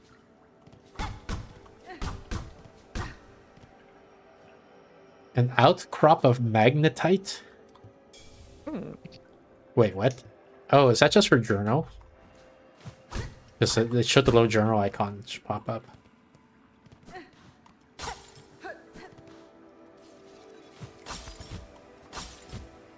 Shit, I didn't want to fall in the water. Oh god. How do I do this? Like that, I guess. Oh god, not in the water again! Wow, this is annoying. Maybe I just use my up ability. Is that going to be better? Yeah, it is better. Magnetite, you summoning and fusing demons? Am I? What is this? I'm worried I'm going to meet a demon right now.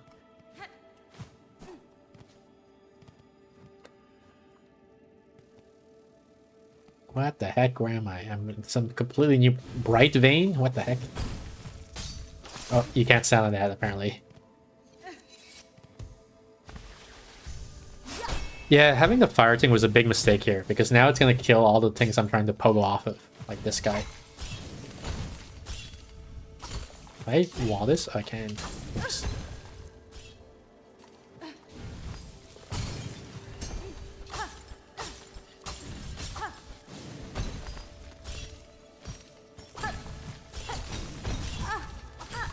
What do I even pogo off of? Like, oh god. Wow. Nope. Is there a better bench? Oh god. First of all, let me get rid of this fire tank because it's screwing me over so much. What can I take instead? Swill extender, maybe? Druid's Eye.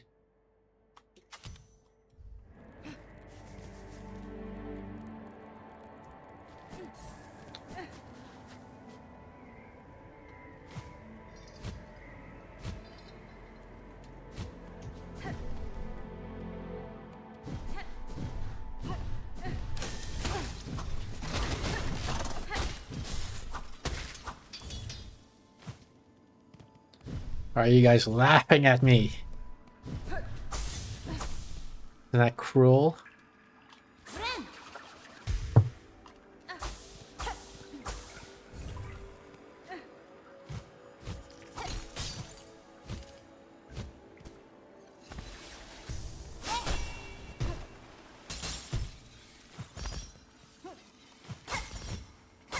Come on.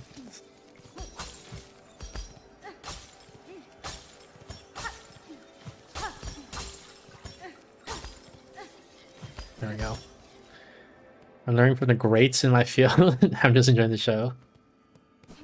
How is there not a bench here? Come on, like I have to redo this walk every time.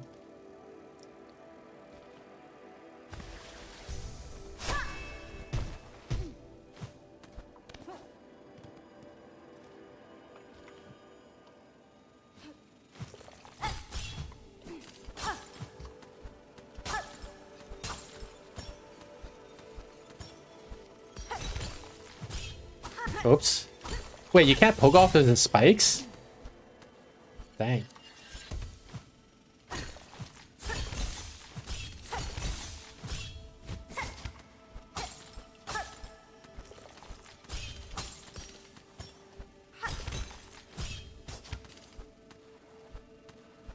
Right, wall cling onto this. Oops. Fucking heck. The crystals form right on top of me. This is annoying. Let me get up. No. Ah.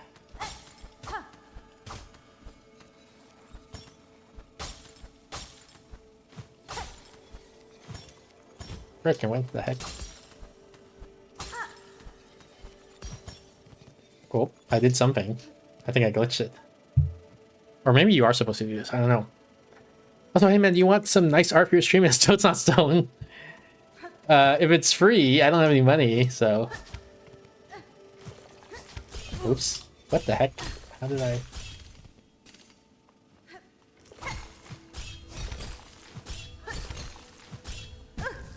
Please let me up. Okay, thank goodness. Wait, no money? What are you, broke? Yeah, I'm broke.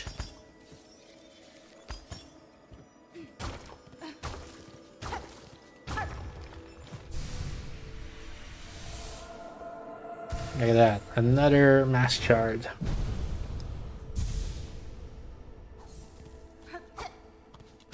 I guess that's it, now we leave. Can't imagine there's another secret here.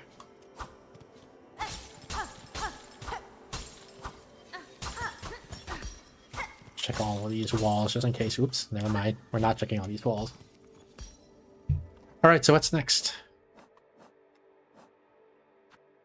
Speak to the fleet. Oh, yeah, Fleetopia. Okay. Ouch. Ouch. Ouch.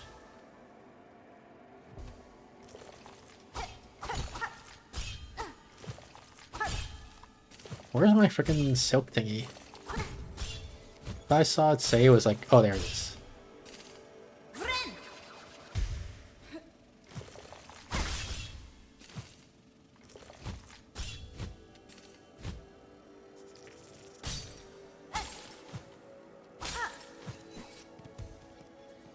Actually, can I? No, I probably can't, right? How do I do it again? Can I just ask the guys to come get me? Oh, I can. There's also spoilers for Hoot Cake. You're not supposed to know that I can just call the guys to come help get me. So, Fleetopia, let's see.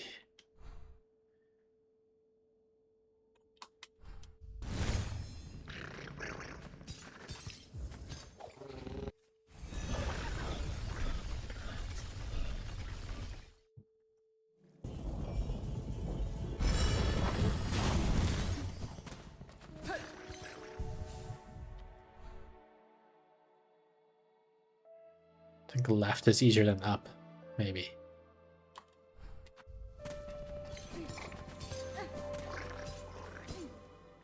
I'm listening, I'm learning all the spoilers. No, don't listen and don't learn.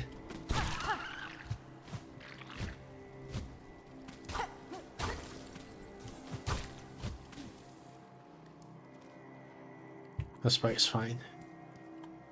Actually, no, I don't like this way. I don't like all these freaking tentacles everywhere. Maybe this way?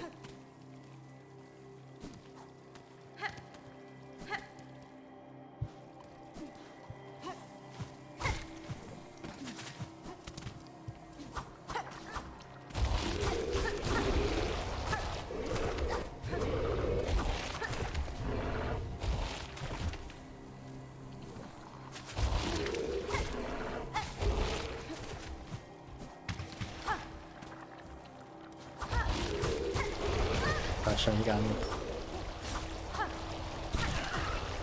Oops, he got me again.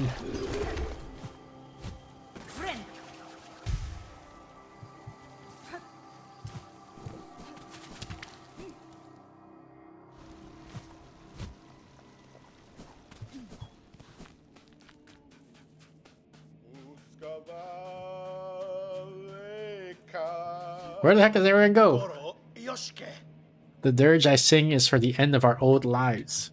Here at the end of times, our paradise crumbles beneath us, flea and friend alike, all will soon be consumed. I'm confused why we're back in hell. Oh, the fleas. Yeah, the fleas. Oh, what other choice do we poor wretches have? Cruel fate leaves us with only one last task. Dear friend Miss Hornet, forgive us, but we beg one more favor from you. Will you accompany us in our final act? I saw your plea posted at Bellheart, Sir Flea, and accept your request. The pact is made then. Fellows, steel yourself. It is time. It is time.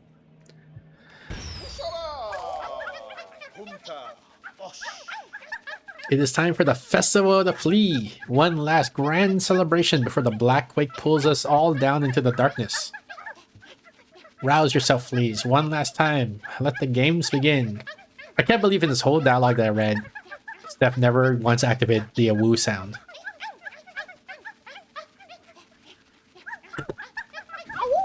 Yeah, that one.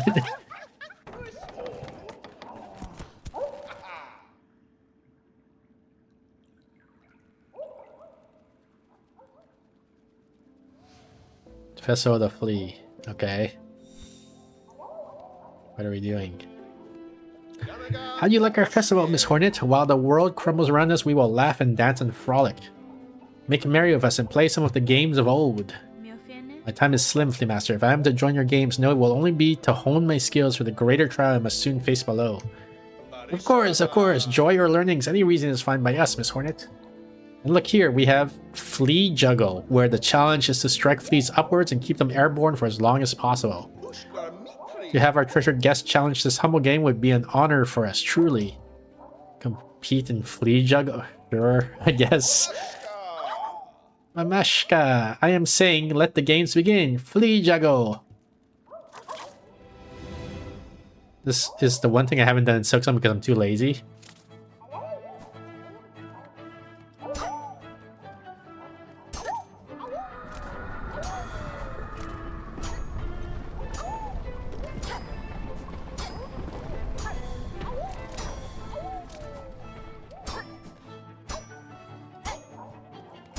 This doesn't seem so bad.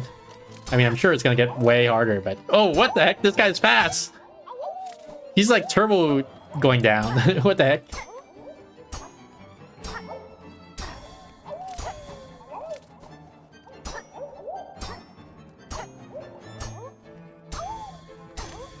Here, this fucking...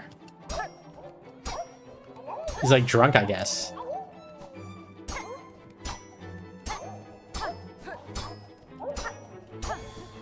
Do I have to? No, I don't even have to upstrike, actually. So this, I'm making it harder than it really needs to be. What? Oh, there's a guy over there. I didn't even see him. Who the fuck is this? What? Vikna, the game is now ended, but you can play again as much as you wish until the end of the world comes for us all.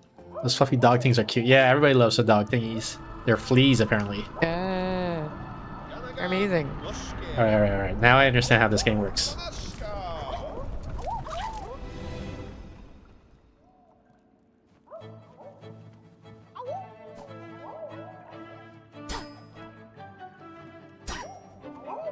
Oh, I should get the charm that makes your attack longer. Oh, maybe I already have it equipped actually, because I probably like it all the time anyway.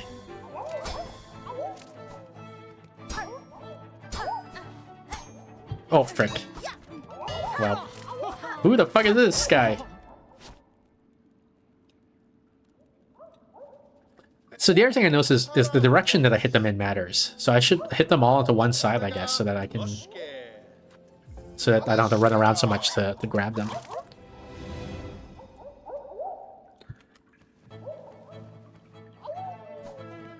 And it's random, because this guy started from the right side last time, and now he's on the left side. Oops. I should get it anyway.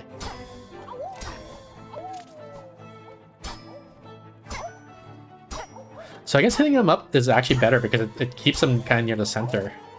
But worst case, I can hit them from the side if I need to. Oh, frick. No, what the heck? Wait, I can't move. I'm stuck. Oh, if I fall off, I instantly lose, maybe?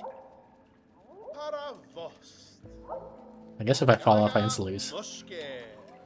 Still learning all these new rules to this freaking game. What the heck?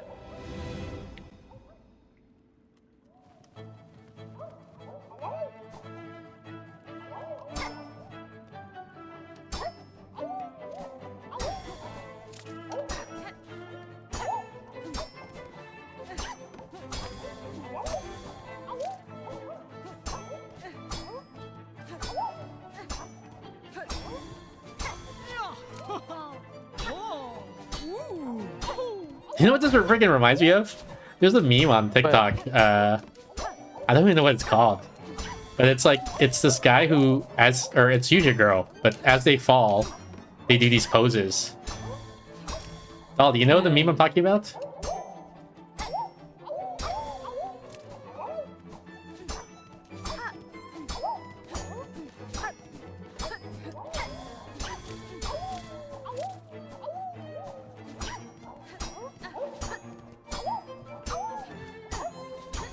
Frick, not gonna make it, no. Looks like you're only gonna hit each 2 times. The flea brew flea is me on Red Bull. Yeah. At least I can find it.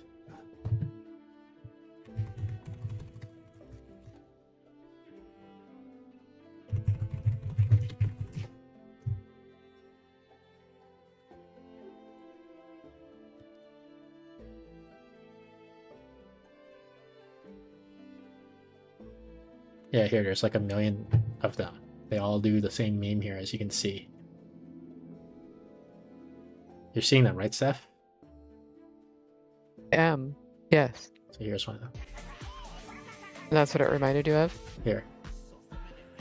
See, yeah, she's falling, she does these poses. Oh, I see. What's it a meme for? I don't know. It's just this, right? It's like you know, yeah, it's just this. It's like the walrus that has a bucket or whatever. It's just that's it. That's the meme.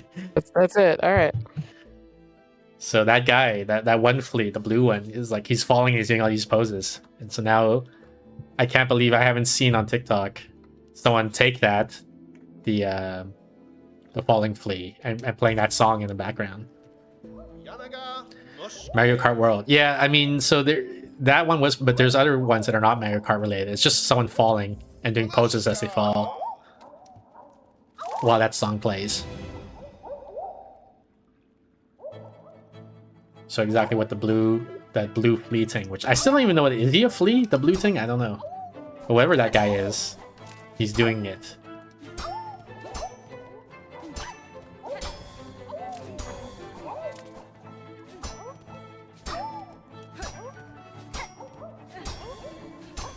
Yeah, this guy, see, look at him do pose. See? Yeah. Gosh, darn it. Oh, what the heck, I fell again.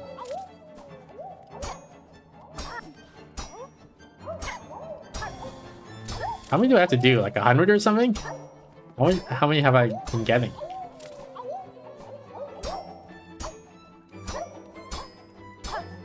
Why did that guy have to go to that side?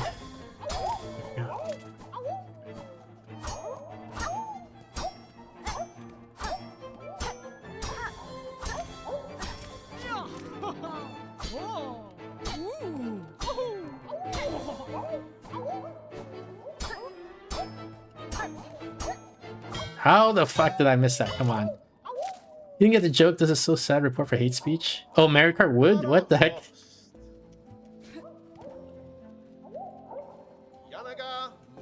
How many? How many do I have to do? Like, how many do you have to do to beat this thing? And how close am I getting? Or am I like nowhere close at all?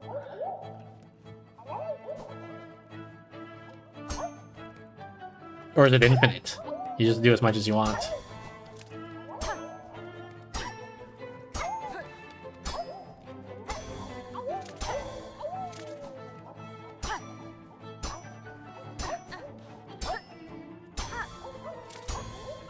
This guy again.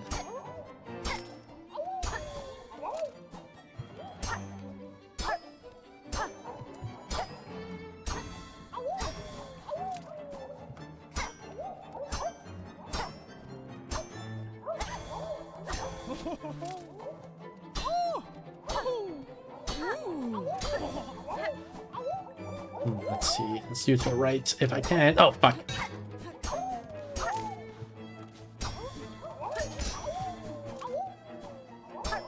Fuck. What the fuck?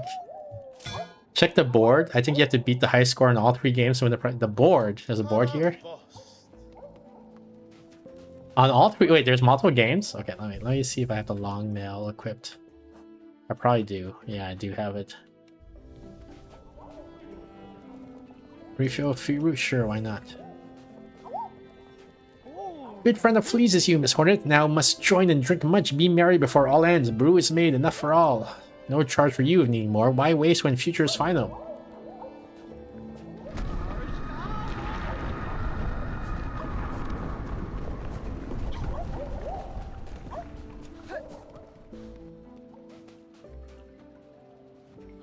Ugh, world is ending. Nothing left but to test ourselves. This trial is flea dodge. Stay upon the platforms, avoid attacks. Longer stay gives bigger score. The score most is to become champion. This is the only thing left to strive for. Your Mashka, the trial begins. Flea dodge. Can I hit them? Or do I have to... I really do have to dodge. Probably I have to dodge, I'm guessing.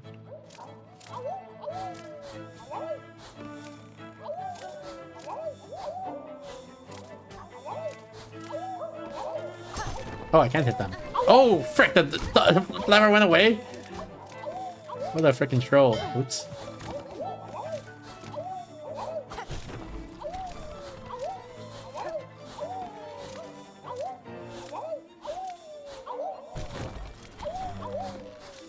Diagonal fleas now.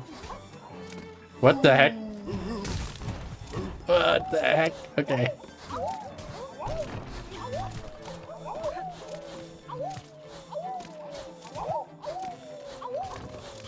I think I'm gonna start going crazy with all the woos I'm hearing now.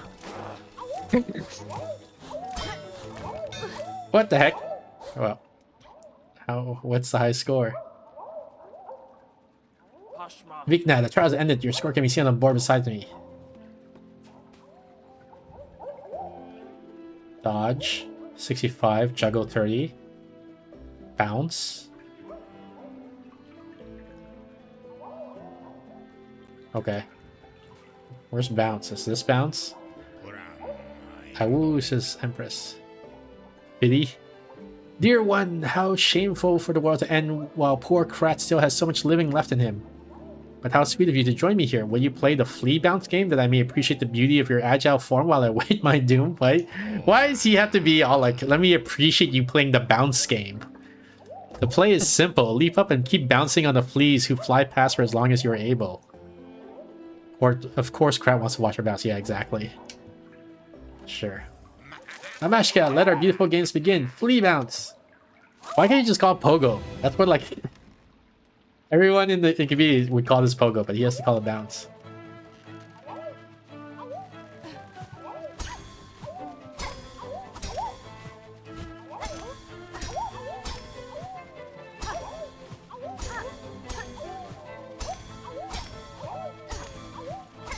Do I have to bounce all of them, or it's okay if I miss some? I assume it's okay if I miss some.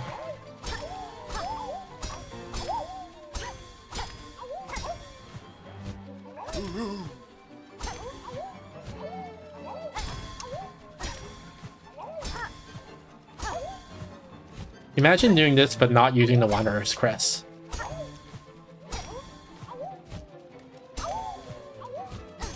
I missed one! Oh, I fucked it. Okay.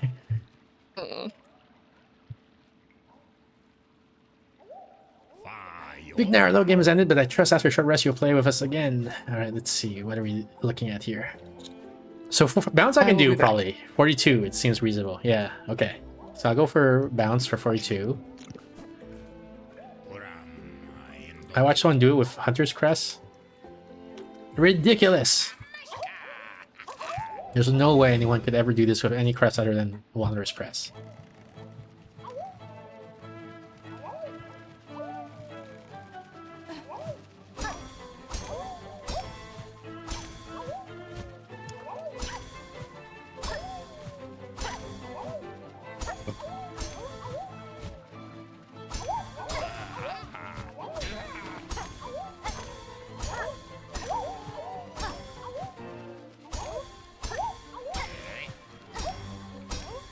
And get to him in time.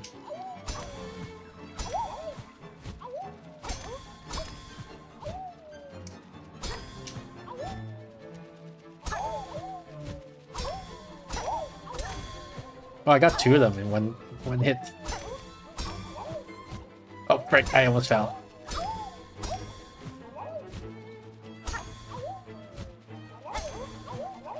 Yeah, we're not getting that guy. Oh, we did it! We won! Easy game for little babies.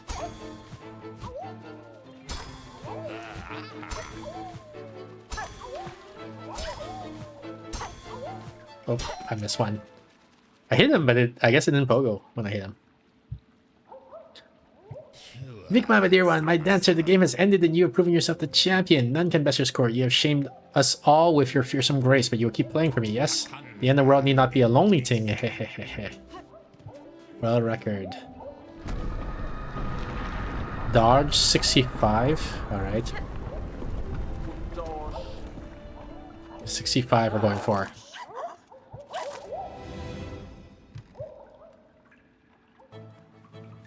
$52. Does this hit me? No, it doesn't. Okay, good. Oh, fuck! I wasn't paying attention. I didn't even see that the the platform was about to fall.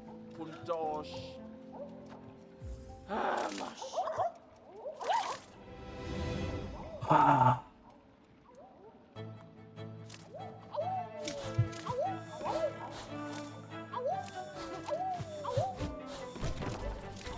So it's random too, like the which platform falls, I guess, is random.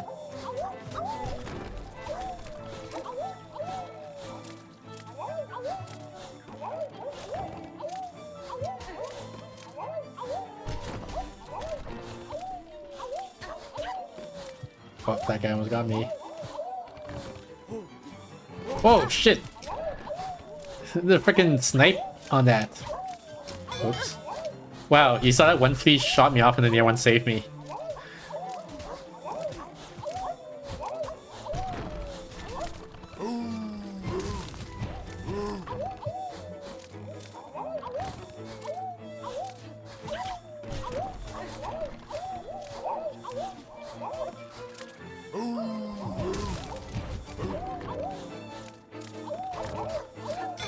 Frick. Well. Is it like 6? Oh, there we go. I was gonna say, why? How many more do I have to do before? Oh god. Yeah. Good enough. I'm off to bed. Good night. All right, Hoot Cake. See you later. Speak now. The trial's ended. Bug, not flea. Impressive was your performance. Your score exceeds even my own. To see skill so much moments before everything ends gives me unexpected joy. Rich kids, I congratulate you, champion. Woohoo. Okay, so now juggle 30. We gotta do freaking 30 of them. Alright.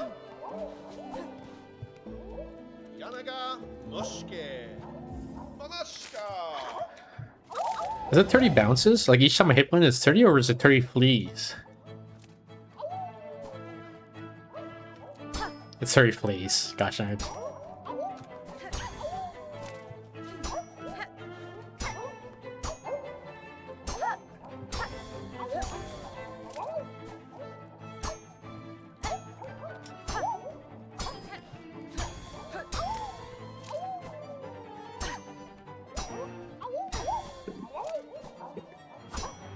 What the heck?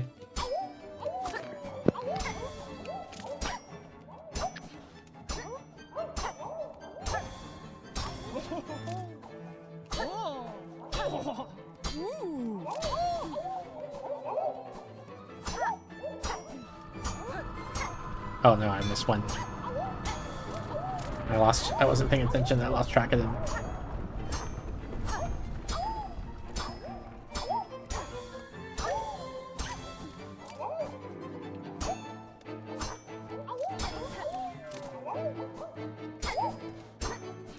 Oh wow, I got lucky there.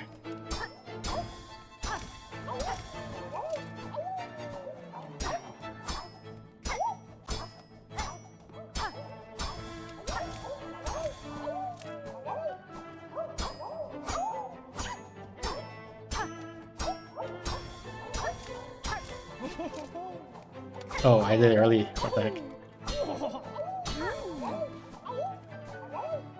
4? No! Gosh, I hate that this is standing between me and my 100% completion. I think, what's the goal? 30? I forgot already. I think it's 30. Yeah, like I beat the other two, so now we need 30 on this one.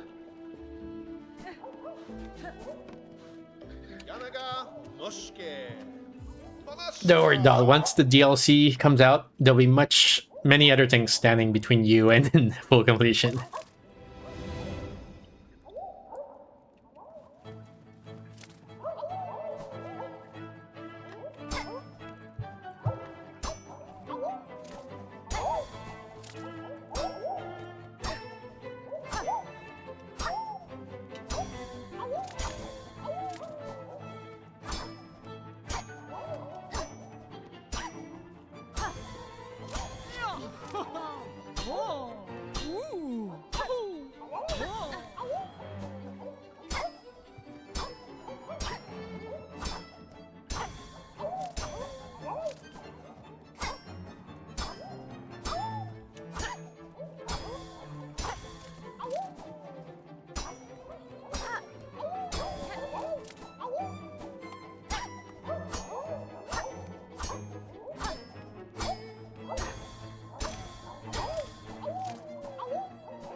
Am I guaranteed win here, or I don't know if a drop one still counts as one. Probably not guaranteed win.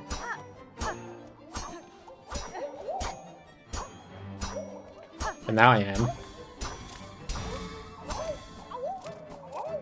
GG easy game for babies. Flea babies. It's like hacky sacks, but Yeah. for fleas. Oh my god, what the fuck? Oh wow. Oh god. Oh god. Nope, I missed him. Whatever, it's fine.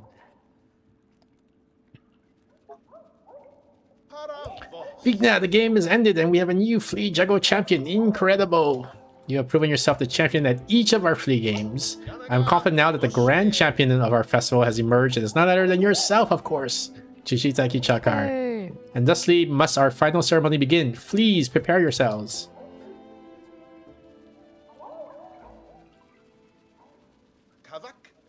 Gathered here we are to honor the grand champion of this very final of all festivals. Now, Miss Hornet, strike the great effigy with all your might. Gift Flea Games?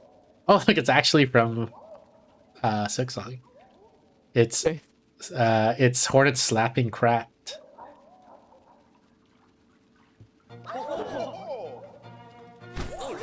Look at all his money, woohoo! Pinata. Ooh, and the charm or something.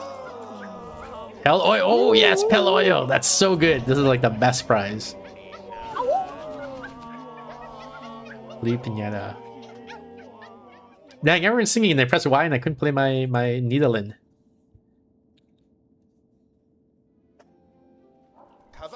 And so, the great ceremony has reached its climax and its grand champion has emerged. Thank you for spending your last month with us here, Miss Hornet. Though the world will soon end and our paradise will crumble, the memories of friendship we all shared shall surely echo through the oncoming void for all eternity. Flea Master, your sentiment is kind, but this world will not end. Oh, how good of you to speak words of hope for our benefit, but we have accepted our fate. Come, let us forget the past and revel together. It's not merely the hope that I offer you, sir, but a promise. This kingdom's suffering has a singular cause, and by my own claw will it be cleansed.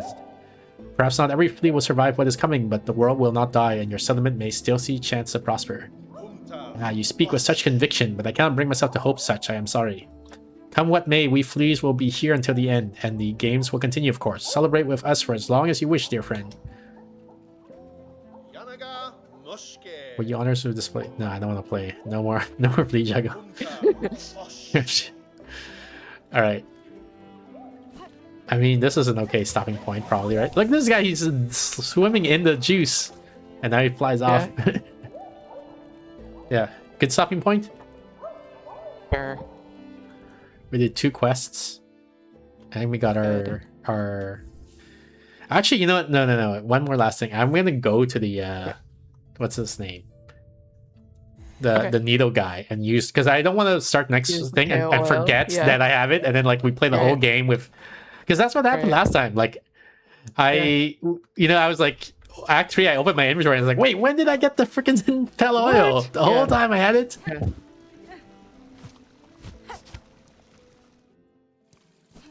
So we're gonna spend the Pell oil and then we're gonna end.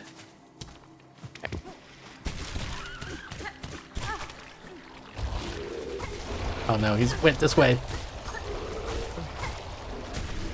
Wait, where did he die from? Because I didn't hit him that time. Oh, maybe he got hit by my spike crap. Yeah. Seems most likely.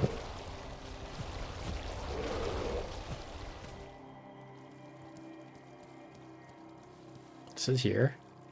Yeah, it says here.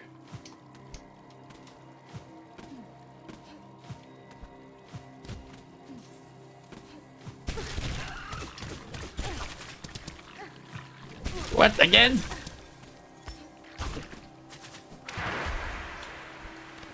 Oh shit, he becomes evil too? Holy shit, what does he do? Just double damage. I'm gonna die. Yeah. Glad to see that even when the world is ending, these spit squids remain dedicated to ruin your day. You know what I just remembered? I can do this. Wait, not this. I can do this. Wait, what? Do it! Get me out of here.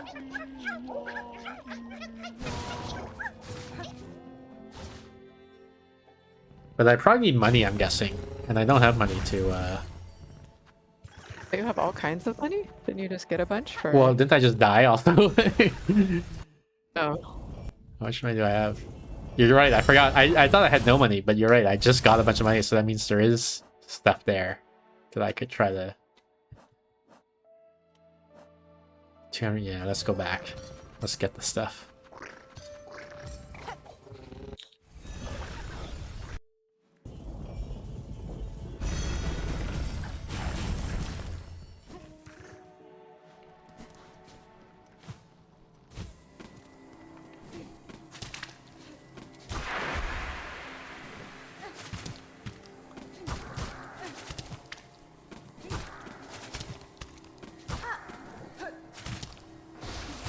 Frick.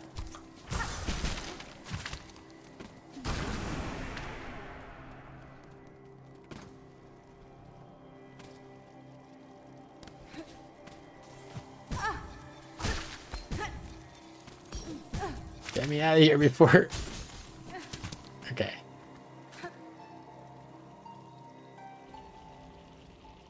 Let's try to be more than this though. We have 400 now, I think. 406 or something like that. And I'm guessing it's gonna be like 800 or 1600 or something like that. Just based on how much it costs in Hollow Knight. That's my guess. Gotcha. I guess we can at least find out. Yep. I like the little babies.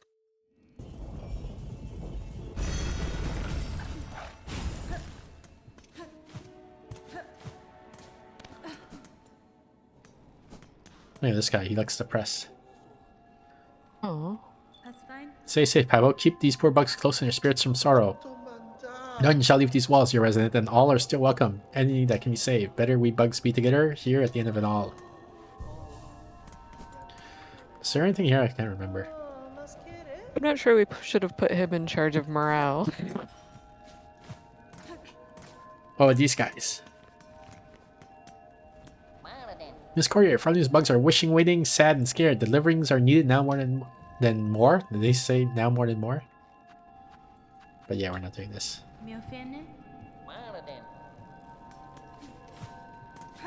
Or actually, maybe, do I have relics? Because she gives me money for relics, so maybe... It's my calling to gather the relics of the past. Look at my collection. If you try to look... No, okay, I don't have any new relics. Oops, wrong button. At least you healed. Again, Pitmaster, I must ask for your skilled service. I bring another gland of oil. Oil, so much this bug is past surprise. It is time he thinks to see your blade's work finished, to bring about a shine as bright as none before. Willie now, why wait? Would you have me begin, traveler? 680. Okay, not too bad. 680. Where can I get 680? It's only 30.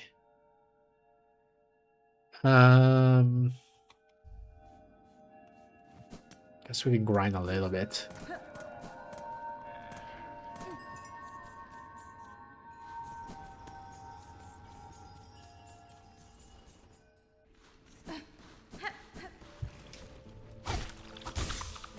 See, I don't even have. Okay, no, I'm trying to think where, because the only place I can think of is deliver one package. Delivering a package is a huge pain, but like I might kill some guys along the way, which will give me some stuff. So maybe that will work. Yeah, let's go towards Songclave. Because I think they have money in Songclave. Oh, you can get Greed Chakra with the rings. Yeah. I see all the rings, right? We're just not seeing her for whatever reason.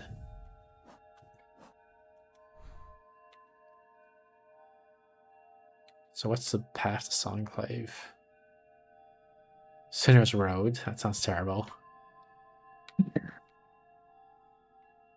Blasted Step is probably easier. Shellwood, Blasted Step, Grand Gates, and then like all of Citadel basically, which is still kind of bad, but much less worse than Sinner's Road.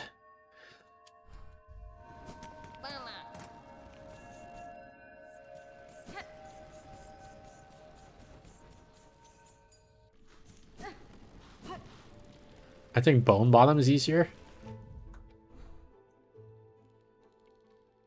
But Bone Bottom isn't towards Songclave. Well, just get me to Songclave, I mean.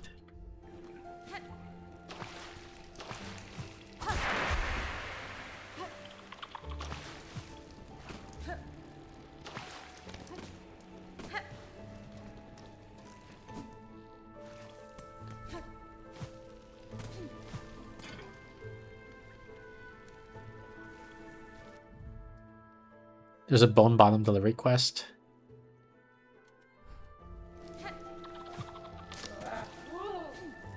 I was gonna make the joke, but I don't know if it's appropriate. I'm gonna bone your bottom. What is the joke? Thank you for explaining it.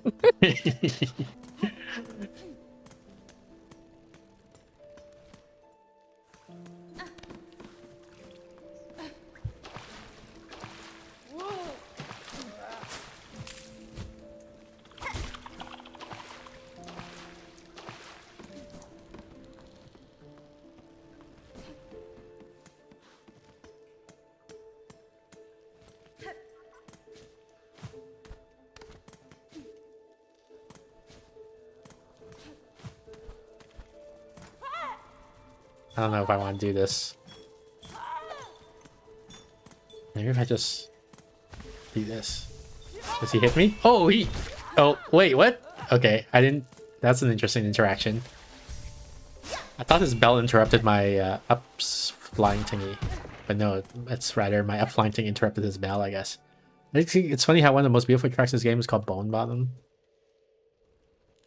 I agree. Oops, wrong button.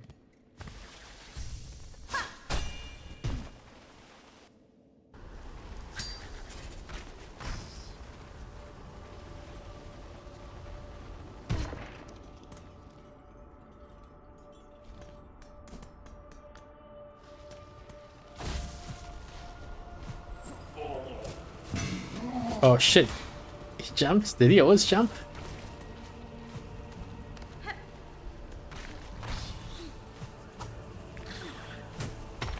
Wow, he almost got me. What the fuck? Oh shit, there's a ceiling thing in there. And it did like 4 damage on my package? What the heck? I think my package is 1 HP now. I feel like you're setting yourself up for some other type of joke. Also, why the... I don't think we've been here since the Act 3. Everything looks like shit now. What if there's like new monsters here? And that'll be interesting. But then my package. Why are you constantly worrying about your package? It's the most valuable asset I'm carrying on me right now.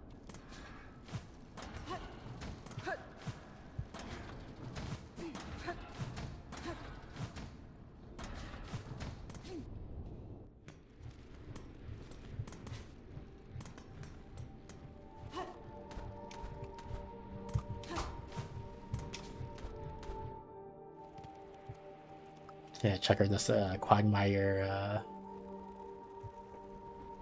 Oh my god, it's so far away. Holy shit.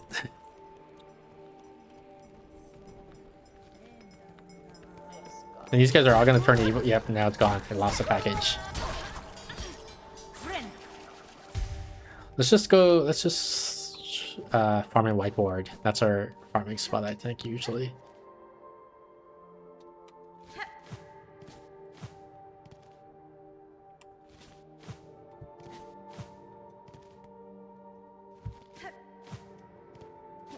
That's what I said, to deliver package to Boma. Oh, Loaf, welcome in. Oh no, not my package. Yeah, you've beat.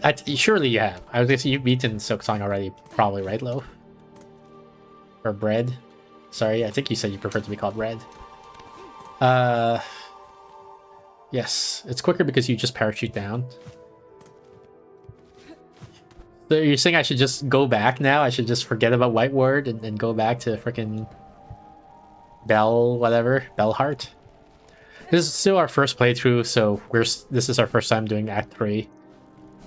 We just did the Fleetopia stuff. What the heck? I think, is this, who is this? Is this the robot? I think it's a robot. I had 1% before November, pretty sure. Dang. Nope, too late. You should kill everything that moves. Hey, Jade. Why is everyone coming like almost at the end of the stream? I'm like, oh, we're just gonna... You know, we'll just do this one thing and then end stream, and now everybody starts joining my stream. What the heck? What was it? I said we're just gonna buy the nail upgrade and then we're end. Nope.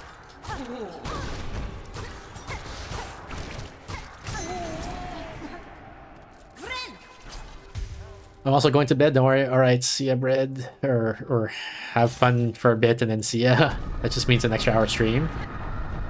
I don't think that's what that means.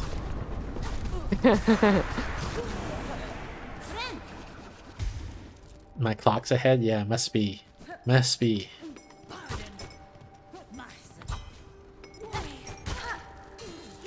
How much I need? Like 6... I'll just say 700. If I have 700, I'll have enough.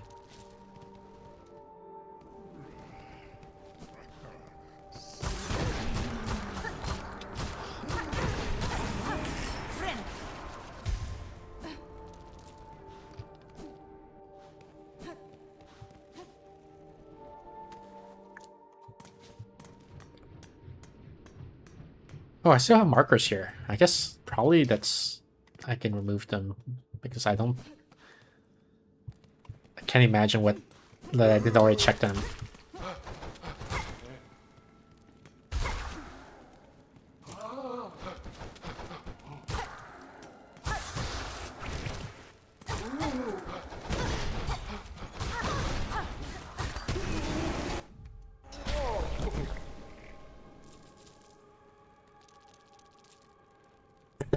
I muted it because I'm coughing. My throat is dry from too much talking. Oops.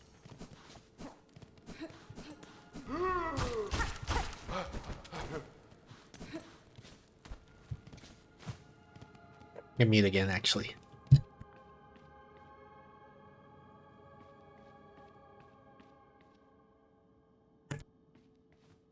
These look like scissors in the foreground, kind of, don't they? Yeah, well, the bad guys were using scissors. Ah.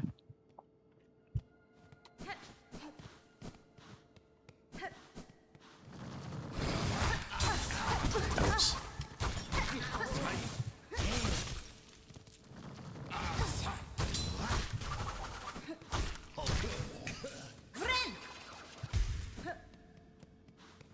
How much should I get? Maybe 1,000? I don't know. 1,200? 1,400? Pretty sure that we need more money later on. Get all of the money. Well, we can get infinite here in theory, right? If we just keep spending time. Just corner the market on money. I think I'm not doing the right move. Free investment advice from me. Why are those scissors guys shaped like that? I think the first time we encountered them, I said they remind me of the human centipede, right? Like, because they're all bandaged up and they're like super long. So it looks like what I think when I see them is they're like multiple bugs sewn together. Oops. Oh, I changed my skill, so I don't even have to get one. But that kind of sucks. That means this farming isn't going to be as effective.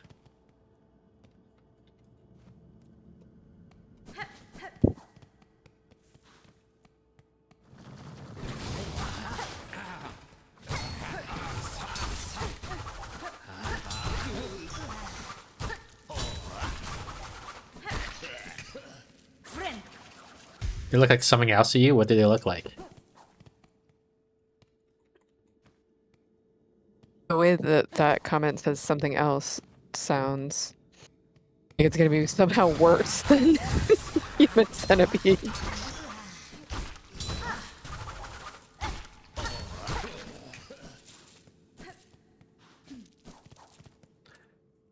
Let's get 1,400. I'm not sure they're vaguely familiar though. What is that supposed to mean? What the heck? Oh, I see. You don't have a specific thing in mind. That Oh. makes sense.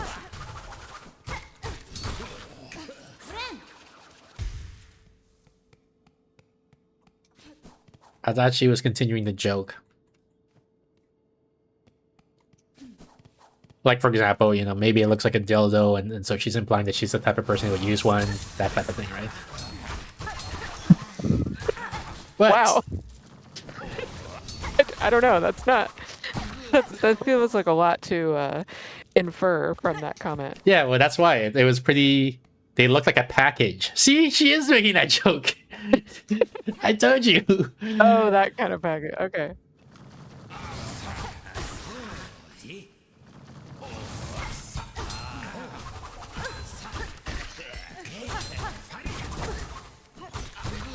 But do they? I don't know. Now I have to look at them again to see if that's what they look like. 'Cause they A were... package full of rocket ships? Yeah, rocket ships. Yeah.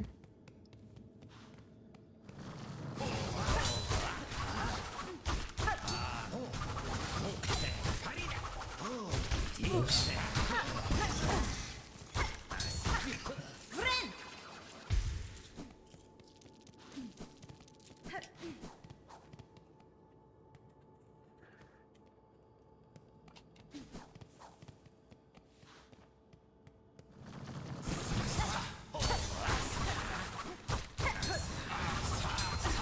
Oops.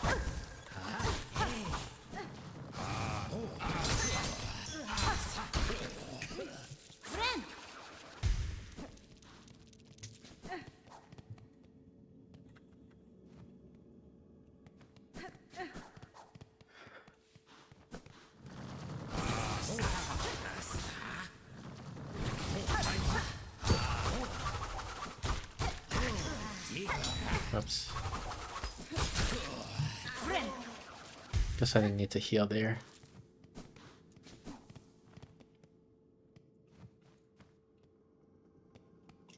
Why did I switch to this? I must have a reason.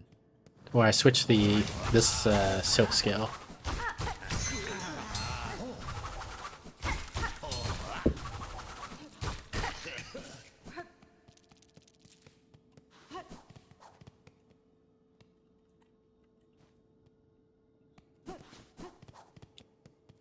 Maybe I can use it as soon as they spawn.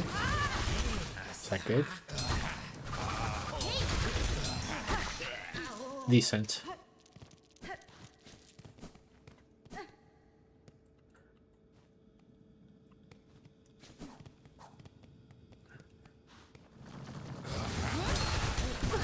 Use it right back on me.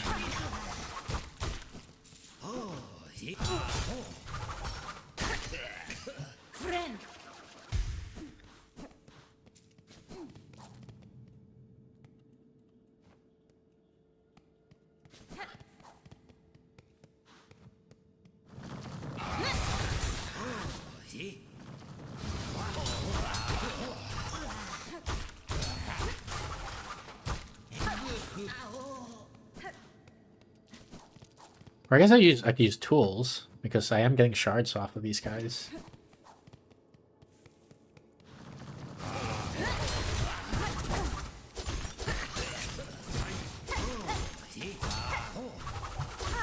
Wow, this chakra thing barely does any damage to these guys. What the heck?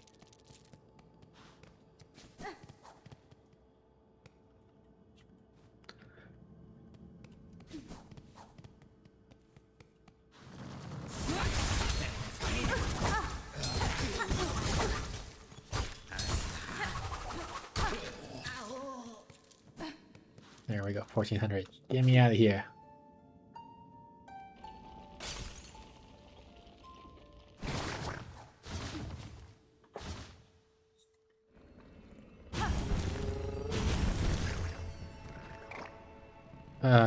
Oh, I am at Bellheart. Okay, perfect.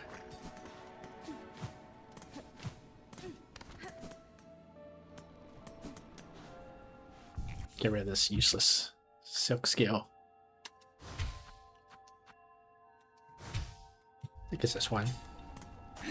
Yeah, this one.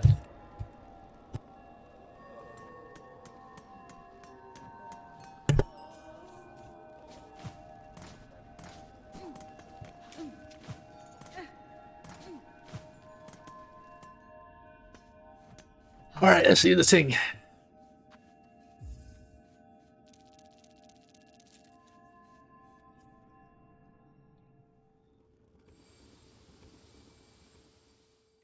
always has to pluck one stray hair off of the blade.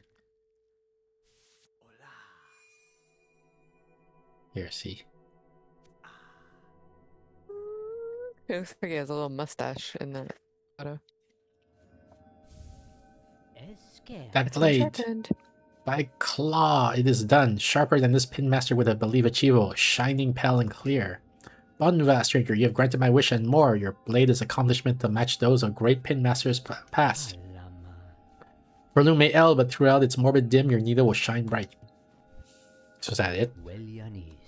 Sounds like he's saying I can't upgrade any further. Alright, perfect stopping point. Perfect stopping point.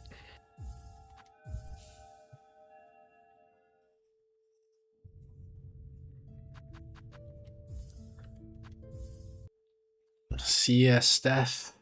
Goodbye. All right. Have a good night. Good night. Bye. Interact, play. So thank you everyone for tuning in. That was Silksong with Steph. Doll says good night, Steph. Good night, Nabu. Good night, Doll. Regular schedule is top left corner of the screen every Thursday. 7:30 p.m. Pacific. That's about 2.5 hours ago in your time zone. We got these Steph Thursday streams where we will be playing Silksong for the foreseeable future. Every Saturday, 6 p.m. Pacific. That's about 4 hours ago in your time zone. We got the Solo Saturday stream where we'll be playing random games in my review queue. We got the Discord. Join the Discord for updates to the schedule. And then the announcements for off-schedule streams. Let's see here. Today is Thursday, so tomorrow, Wednesday, we were playing Demon Hunter 2 with Honey Yum. Saturday, we're playing Being a Dick with Astra Rose. And then after that, I'll be posting the update schedule to the Discord, so look forward to that. And yeah, I think that's it. So thanks again, everyone, for tuning in. I'll let you guys enjoy the rest of the cat parade while I look for Santa Raid.